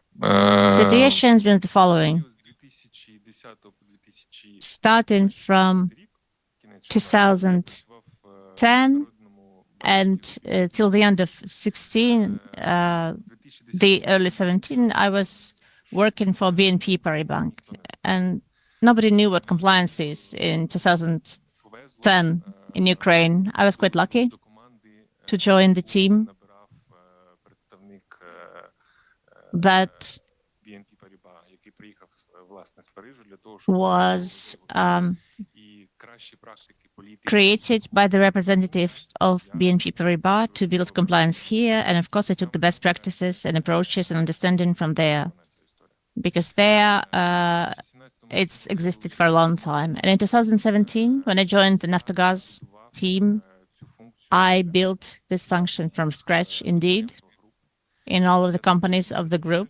And I'm very proud of this, by the way, because in 2018, the Organization of Economic Cooperation and Development has acknowledged as part of the Istanbul anti-corruption action plan, Naftogaz was on top of reform in this area.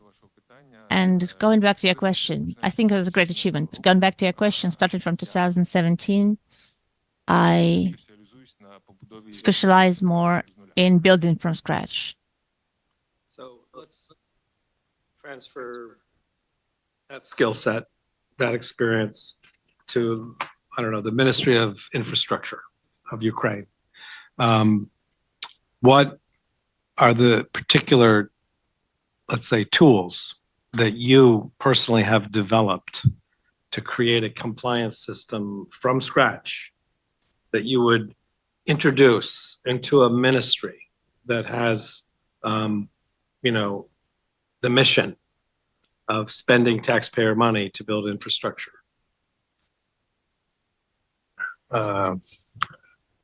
Дякую за запитання. Thank you for your question.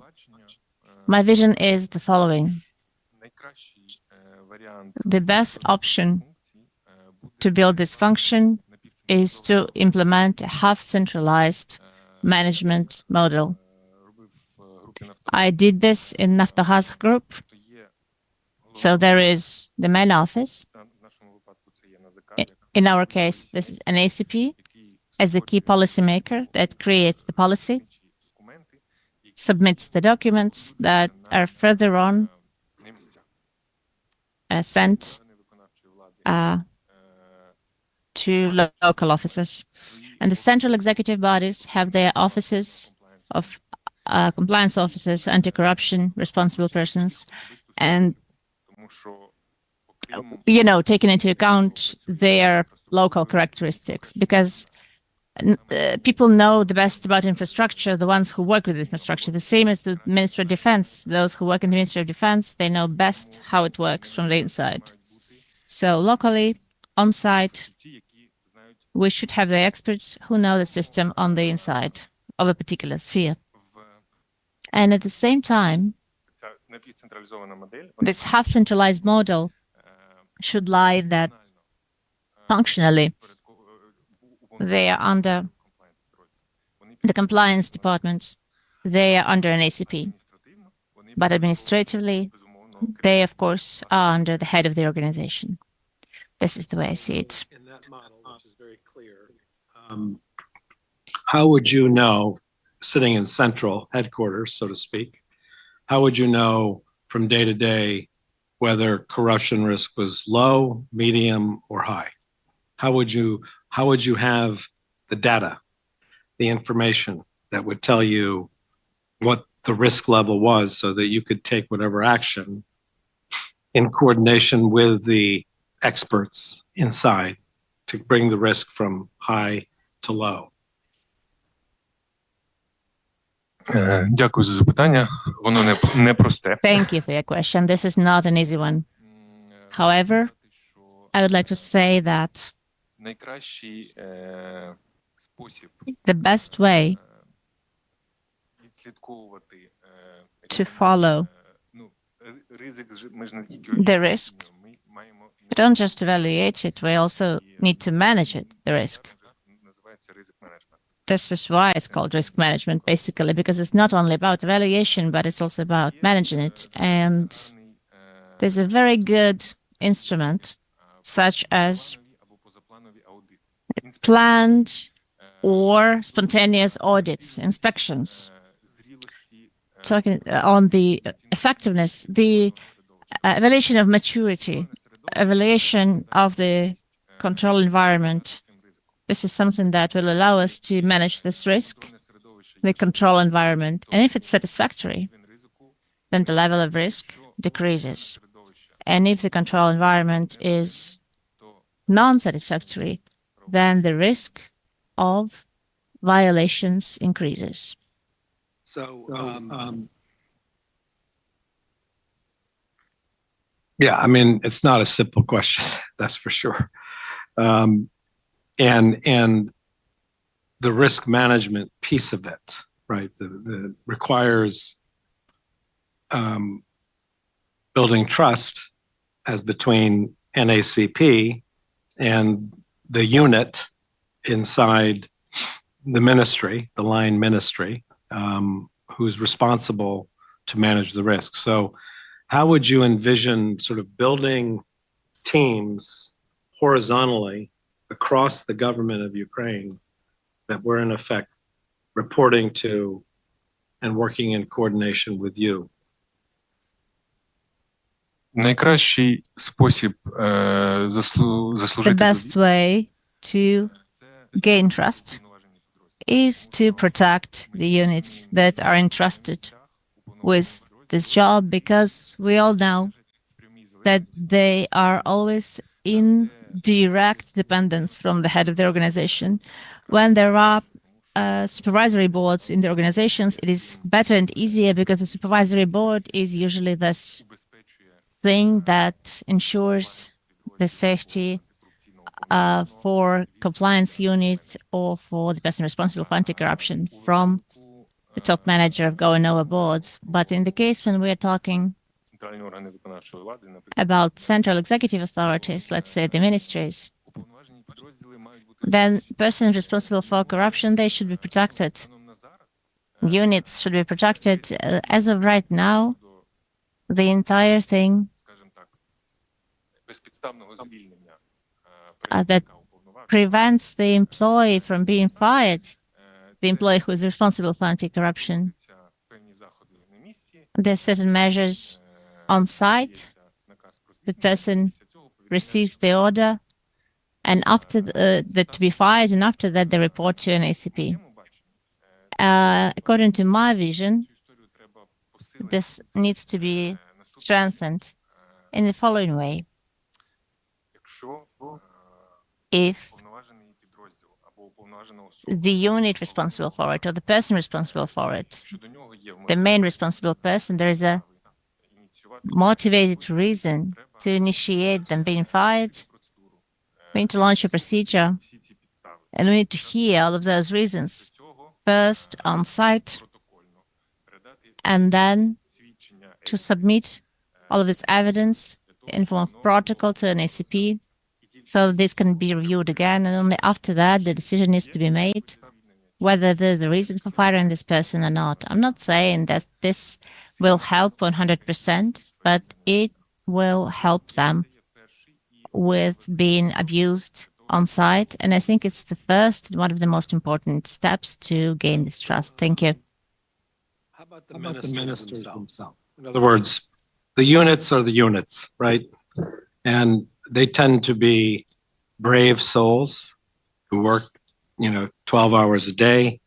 They are often not well staffed and resourced, as you know. So there's the units, right? But then there's the minister of a given ministry, and it really is that person who is accountable for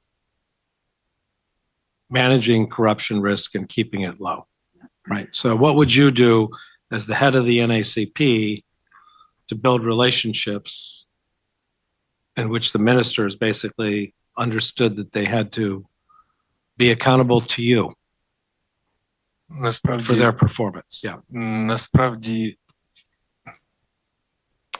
НАЗК вже In активно fact, an ACP is already actively building this direction, as far as I know, це питання про and this question is about культури тону зверху.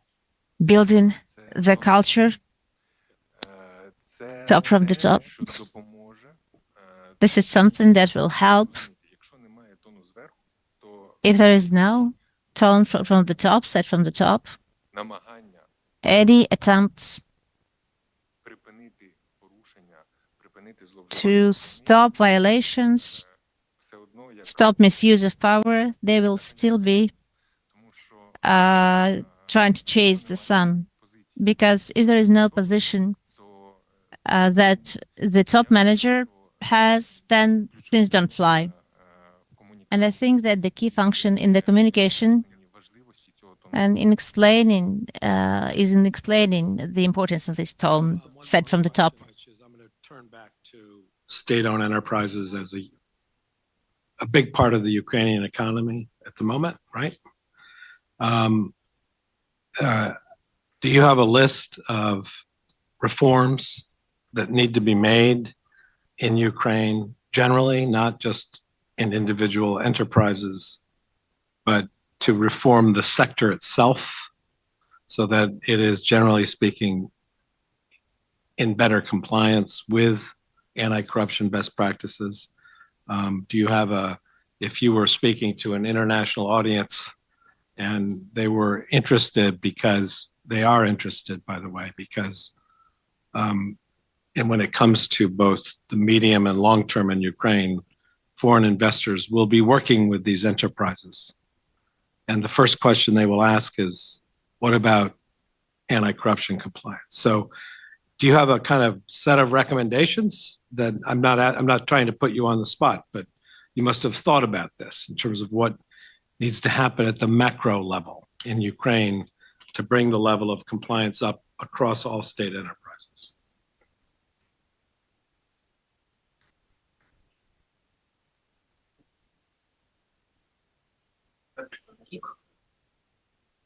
Насправді, Організація економічного співробітництва та розвитку Actually, Organization of International and Development Cooperation is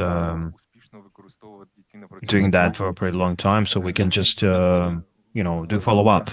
The answer is very simple, but at the same time is complicated. Corporatization, corporate model is a way to increase efficiency for all enterprises. Пане Артеме, вітаю. Не секрет. Hello, Artem. It's no secret that you drew some attention throughout the competition, and they're talking about you as a candidate from the private sector. Do you think it's a benefit or a shortcoming? Is it a strength or a weakness, and why? Thank you for the question. I don't even know where to start. Yes, without having experience in public sector, it's not going to be an easy task. But as I mentioned in the very beginning, my experience in anti-corruption, institutions, compliance, in integrity will allow me to implement a fresh view on current challenges, and I think that would be a strength. What kind of ideas that you use in the private sector? Is something that you would like to bring to NACP? Do you have any?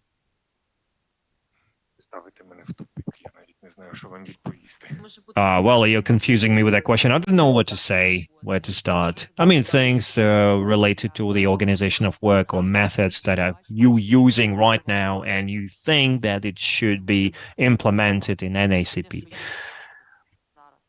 Something that you have right now, and it can help fill the gap in NACP. I don't even know how to answer that question. The truth is,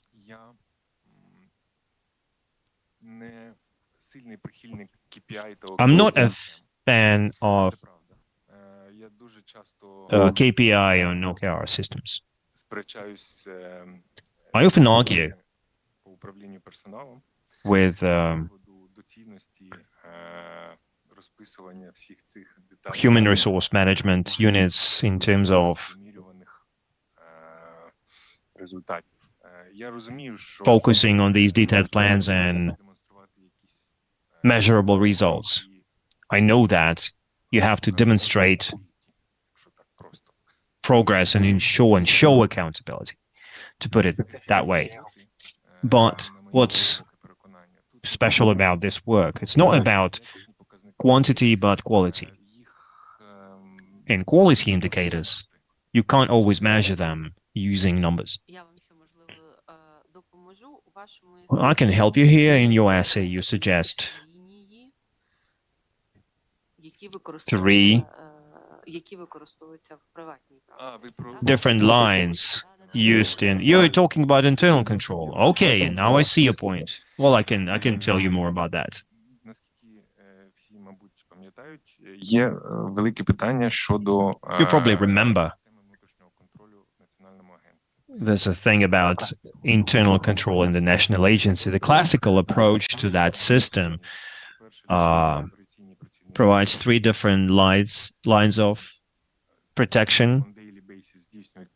There are employees that perform their functions on a daily basis, and they ensure all measures to do their job.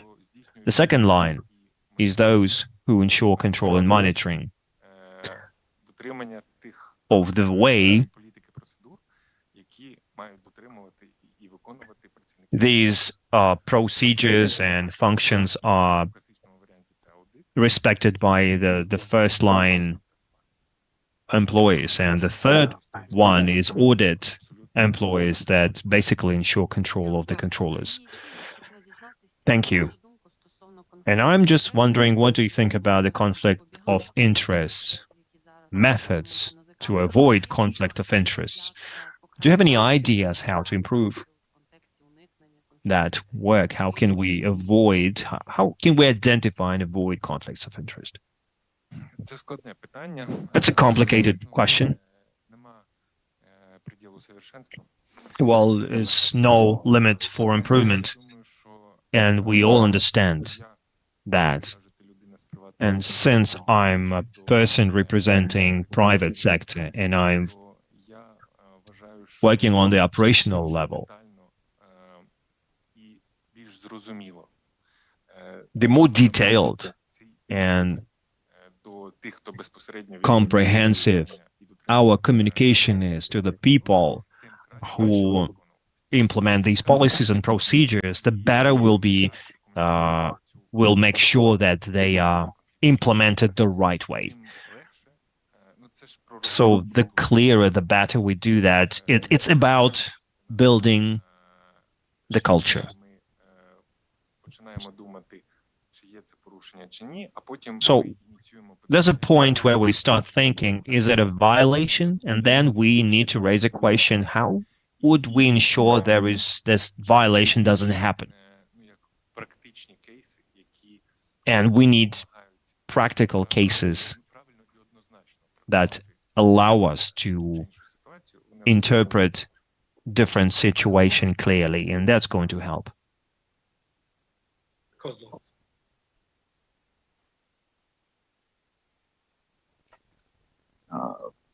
Я скажу так, я питаю ваших I'd say this. конкурентів про KPI. швидше I'm за asking your competitors about KPIs because that's a thing that people know a lot about and they've been implementing that. сприйняття треба було певний час Well, займатися конкретно і повпроваджувати. well, in order to have that criticism, Про якісні you have to go a long way implementing them, and that's the case here. When you're talking about quality indicators, what do you mean by that, and how would you demonstrate to people that you've been able to achieve these goals? Thank you for your question. I will give you an example. інструменту лінія довіри. Або For example, в варіанті НАЗК це such a tool as line of trust, and in your case, that's a portal of whistleblowers, корупційні дії. an instrument to report different corruption, violation, crimes. Для того, щоб ним користуватися, In order to мають повірити. make sure people can use that, people need to believe in that. Станом на зараз ми не готові. That's the way psychology works. Я вам чесно скажу, я багато Right now, I'll be honest with you, I've been talking about that for a long time and I've been criticized for that. But the truth is, викривачами у нас the story with whistleblowers такому етапі. Чому? is, it's just a beginning. Правило, людина, яка ініціює питання про викриття певних порушень, вона And when people report violations, або мучеником, або they may become a victim на жаль. or a martyr, Багато хто not a hero. наводить приклад Lots of people без прізвищ, але я думаю, всі розуміють. use this single example. I'm not Що це fail case. saying any names here, but you know what I'm talking about. I think it's a failed case. Якщо вона декларує себе як викривач, If the person declares himself as a whistleblower, they're not going to take any high-profile position because when you change your job, не так детально, як ви перевіряєте, але все одно на місцях just a classical vetting, I mean, not as detailed as you do, they just give you a phone call and they ask questions. Okay, he's a whistleblower. We don't need him. And that's the problem. Right now, we need to go a long way from martyrs and victims to whistleblowers and heroes. So people need to trust that line of trust. And the more reports we collect, the more often we need to respond to them. If a report doesn't have any actual data that can be checked, we understand that there is no added value here. There's nothing to check. But if there are grounds to suggest there are signs, there are red flags, that were not yet reported. Or maybe people are afraid to report about that because they don't know what the response would be. Because as soon as people call the hotline, they're starting to look for this whistleblower. Who is the person? And we need to secure them. We need to protect these people. And I try to do whatever I can to keep that person confidential, anonymous. And sometimes it's time-consuming. But I always sure that this person won't be persecuted for reporting. And a good indicator of such hotline, the number of quality calls, it's a good indicator that it's work. Did I answer your question? A question about Ukroboronprom. It's about your past. Do you think you did all you could when you did that job that turned into a mission? I think I did more.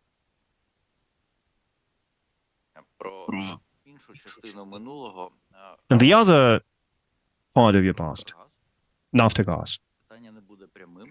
It's not a direct question, but nevertheless, back in the days, heads of big corporations also had to declare their property and assets. And what do you think? In a situation where the supervising council would provide this bonus for that person, could you prevent the situation from going to the criminal level using tools available for NACP? Can you please specify your question, because I didn't understand the point? Well, let's say this. There is a certain trend or an opinion that high bonuses for chiefs of large corporations can be persecuted.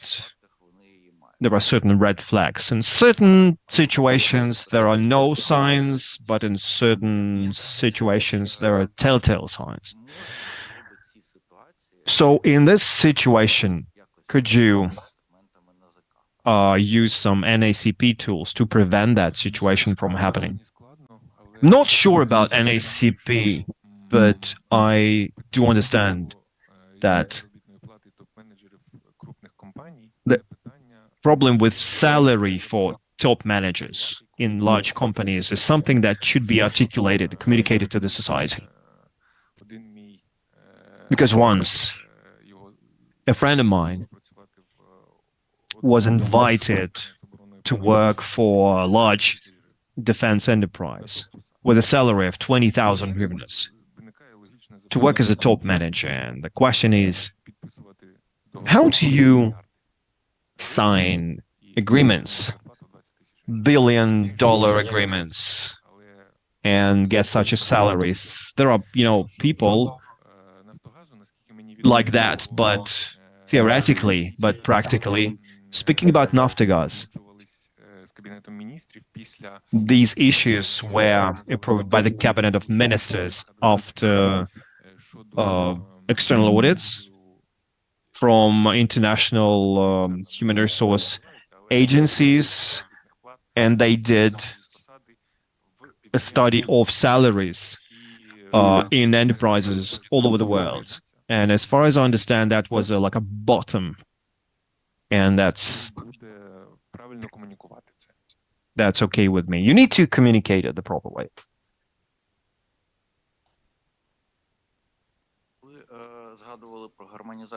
You mentioned harmonization of the legislation. Can you name a couple of specific proposals, ideas that you had about that? I'm talking about corruption prevention. I provided you an example with the National Bank, and that was the most painful one. This is why I wrote about that, because I experienced that problem personally, and that's important for me. And I think these discrepancies should not happen. So I don't remember any specific cases right now, but give me just more time. Maybe I will recall something.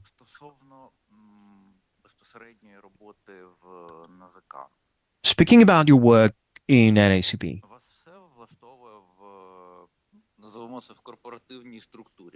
are you happy with NACP's corporate structure? Do you need to make adjustments? Maybe you need to do something radical in terms of roles and responsibilities are distributed. What do you think? Well, it's hard to say because I never worked there. But in my understanding, after a new leader comes in an organization, you need to start a business processes. Who's responsible for what? What are the procedures? And are there any functions that are not typical for the relevant units that you just need to get rid of? I understand. What I really know, the story about whistleblowers, there's a special unit for that, and there are 2 or 3 people. That's just ridiculous. That's impossible because the number of whistleblowers is insane. And number 2, in order to communicate the importance of this tool, even when talking about this particular portal, in order to communicate it, in order to promote it locally, you need lots of time and resources. And 3, it just doesn't work. Getting back to the issue about whistleblowers, do you think that in some cases whistleblowers need sort of protection that is typical for witness protection programs? It's about the budget. In the States, they have a very powerful protection program, but it needs funding. We can't boast great funding, and right now it's impossible. So speaking about protecting whistleblowers, you basically need to anonymize that. Yes, this is the main thing. You need to do everything to make sure that the person is anonymized. What can you do to improve their life based on the existing budget? Well, I'm not sure. I need to think about that.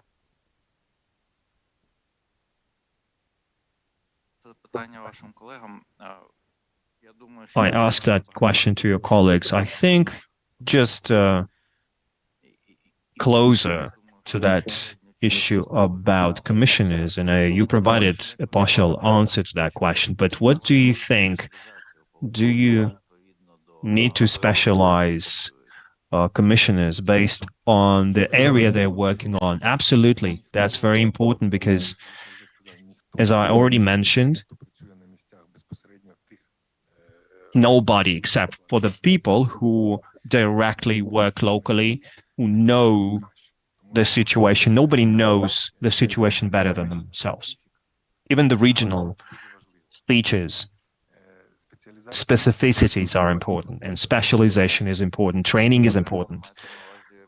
You mean regionally, you're talking about the border regions or other units, because some people, they focus on agriculture or forestry. Is that what you mean? Yes. Let's imagine that your audit of business processes that exist in an ACP will make the conclusions that will not correspond with the conclusions of the audit that was presented by a group of international experts.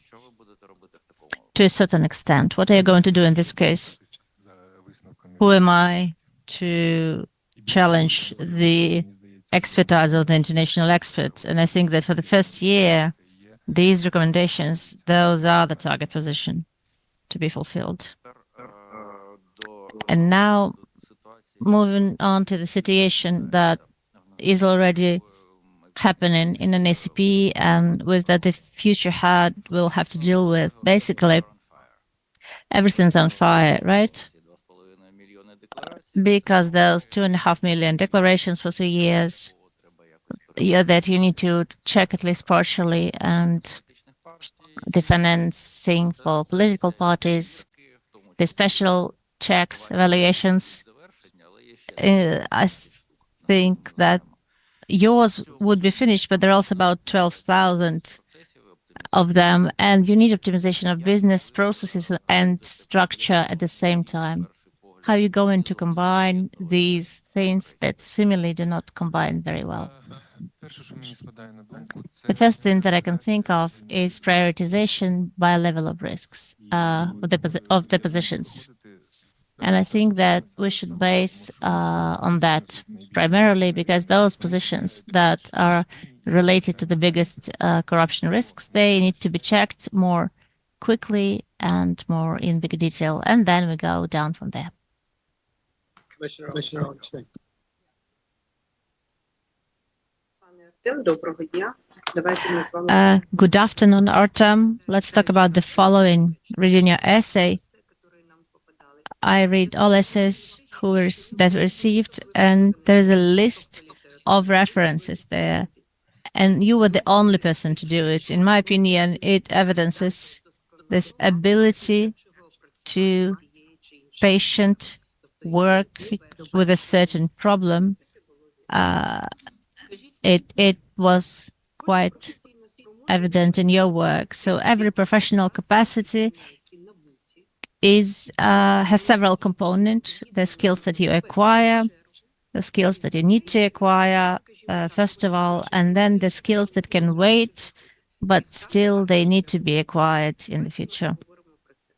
Let's talk about this. So what knowledge you already have and you think that it's already been formed and can be used to be applied as the head of an ACP? Let's imagine that you're appointed on Monday and Tuesday you start your job at an ACP. What kind of knowledge you already have? That's a difficult question, in fact. Well, not really. Thank you for pointing that out. I did not expect that I was the only one with the reference list. It was the direct requirement for preparing this document. This is why I did it. On the knowledge, I think that the experience that I had as a person who works in compliance and who is responsible for anti-corruption, I think that primarily and most importantly, what I'd like to do is to strengthen the Institute of Local responsible for anti-corruption. This is why I submitted my application for head of an ACP, because I think that this institution of people responsible for anti-corruption, these are those 10,000 people, those hands that will help an ACP on site to prevent corruption on site. I have enough experience and quite a good background to prepare the professionals to strengthen their certain skills. And I think that with joint effort, we could be able to do that. This is the direct answer to your question. So this is something that you already know. And what are you lacking then, in your opinion? And what would you take upon directly right now? What kind of knowledge would you like to gain as quickly as possible? The experience of working in public office, that's the answer. Well, that's quite broad, but what could wait, in your opinion? So you do understand that possibly you may need it.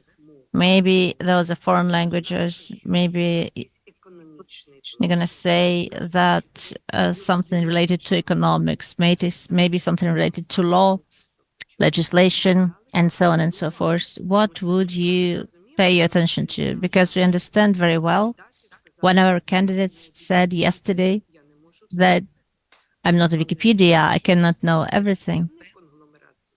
but the certain set of knowledge is necessary to be in this position of the head of the agency. So what would you like to learn, to understand, to comprehend? I think that it will be knowledge about IT, because taking into account this crazy amount of information that needs to be processed, without it, we can't move forward. And I think this is the key. Okay, thank you. Also, let's talk a little bit more about this. Specifically, if we divide into certain segments or identified subjects, what, in your opinion, deserves right now your attention? Is it declaring? What do you think of that? Is it, for instance, financial control? Or is it possibly something else, maybe sanction policy, or something else that you would like to differentiate in addition to the things that you mentioned at the beginning? Thank you for this question. On the sanction policy, I looked a little bit into the interviews of our other participants in the competition, and everybody says that this is not a typical function for an ACP. This is why I think that this question is the one that is not to be answered.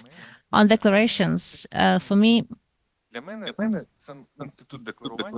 very institute of declarations and declaring is a marker of personal integrity of a public official. And basically, those markers are important, the same as financial control, monitoring the style of life. They are important.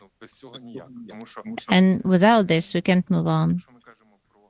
Because if we talk about declaration, well, we've documented that. We've documented certain income and certain assets, and then we need matching with the real income and real spending and the way of life.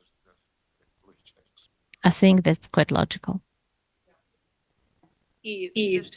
Thank you. And again, the question of a more specific nature, do you plan to study legislation? Do you think that your experience, the experience that you've acquired, is enough to know your way, not know every article, of course, that's impossible, but know your way around the legislation and know searching? Of course. So you plan to do this, right? Yes. Thank you. Mr. Stefan, please. I think Commissioner Kozlov had one Please. additional question.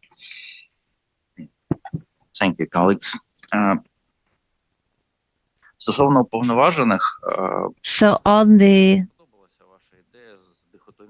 responsible anti-corruption, I liked your idea about dichotomy of subordination, but as always, in these cases, it's a servant to master's situation. And how do you suggest to solve the possible problem in this case? I know that it's better than what we have now, but how would you offer to solve this problem that an ACP is somewhere far away in Kyiv, for instance, and the head of the organization is right here in some office next door on the same floor, and it's easier for them to reach you, and this is the other way. So what would you do to protect the people responsible for anti-corruption if you implement the system that you're mentioning? The idea with this half-centralized model, what I meant is that it's cascading top-down. An ACP is in direct contact with the corresponding units of the central executive power, and then they interact on sites and go lower to the extent that it makes sense, taking into account the volume of processes and so on and so forth. In order to protect and make it impossible for certain violations to happen, we need to implement the database of incidents, for instance, that will give us the possibility to account possible violations or possible misuses of power on sites, and distribute these cases to people who must investigate and check them. The logic is very simple. If it's N-1, then investigation must be done by N or N+1. And when it's about the most sensitive moments or the moments that present particularly high risk, an ACP should be the one doing that. That's the logic. Mr. Kavenov, can you explain to us a little bit what's your motivation? So why would you want to move jobs from the semi-private sector, right, to the public sector? I like challenges. You like challenges. Even if they come with a pay decrease? I think that this can be a good success story, not only for me, but for the whole anti-corruption infrastructure as from the prevention scope. Therefore, I think this is a good story to tell. So I'm personally very happy to hear also from someone that comes from a purely preventive side, because I think we heard a lot from people that come with a background of combating corruption. And I listened to your thoughts on how to empower these anti-corruption representatives. I'd like to ask you, if you looked at an ACP, what do you think they're doing well, and where do you think they're lagging behind? I suppose you did look at the agency a little bit, you looked at the audit probably. What's your personal view? Are they doing anything well? Are they excelling in anything? Are they mediocre? Are they overperforming in some areas?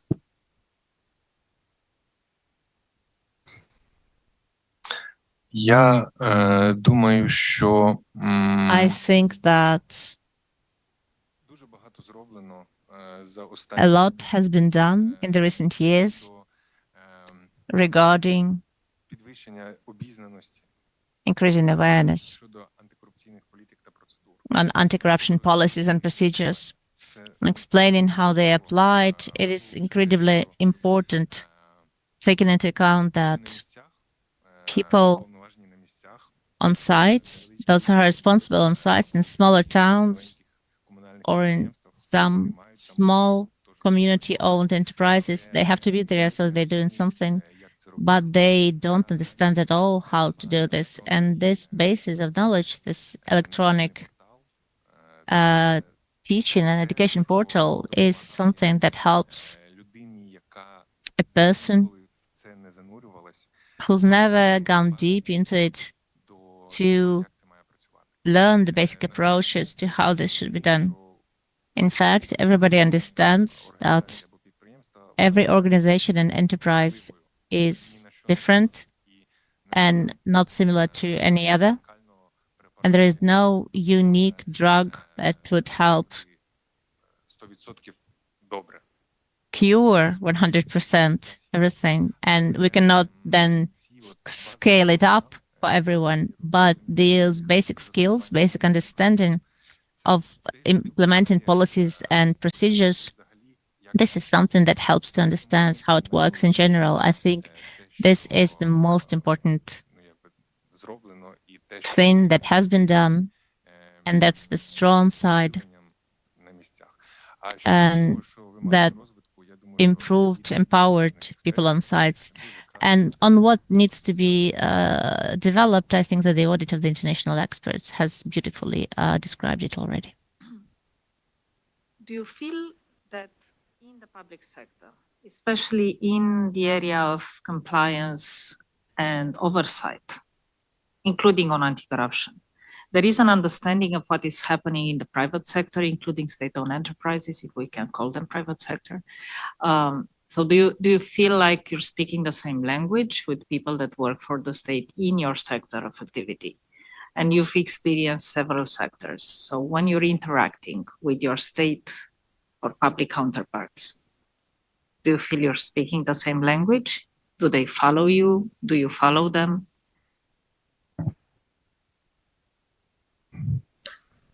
Я думаю, що так. I think that they do. І, в принципі, Я And що I also think that, та ні, так. you know, yeah, Точно. we're definitely speaking the same language. No more questions. Thank you. Mr. Kavanov, thank you very much for your time this morning. I must say, we all were very grateful. It was a great exchange of ideas, and we appreciate your insights based on real practice. I should say that you are among the 10 finalists, you're the only person from the private sector, and that is really important. When I say private sector, I mean working inside business or corporate structures on compliance. So that is very welcome to have this diverse set of input. So thank you for the interview. You're excused. So, and we're going to turn to we're going to resume our other business. So thank you. Yeah. So for those of us here, thank you very much, fellow commissioners.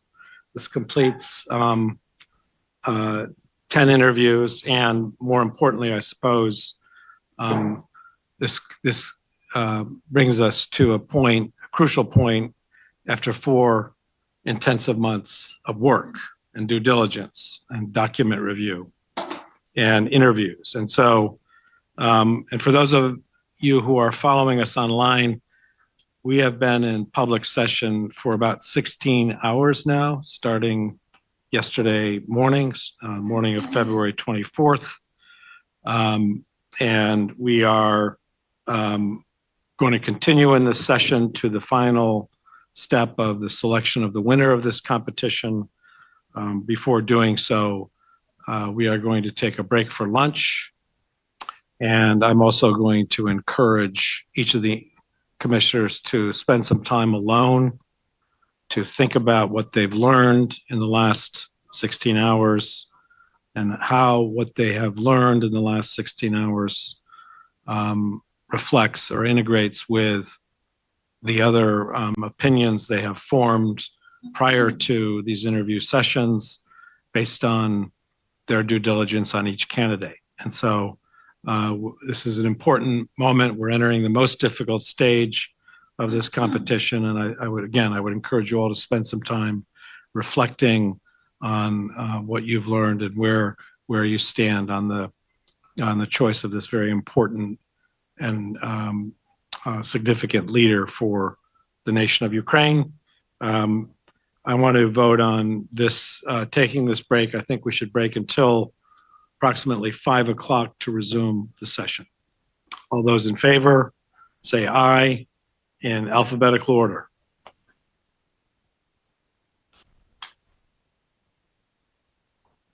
Так. Yes. Yes. Yes. Yes. Yes. Yes. Okay. So we voted unanimously to take a break for lunch and for some reflection, and we will resume at approximately 5 o'clock. Thank you all for your patience.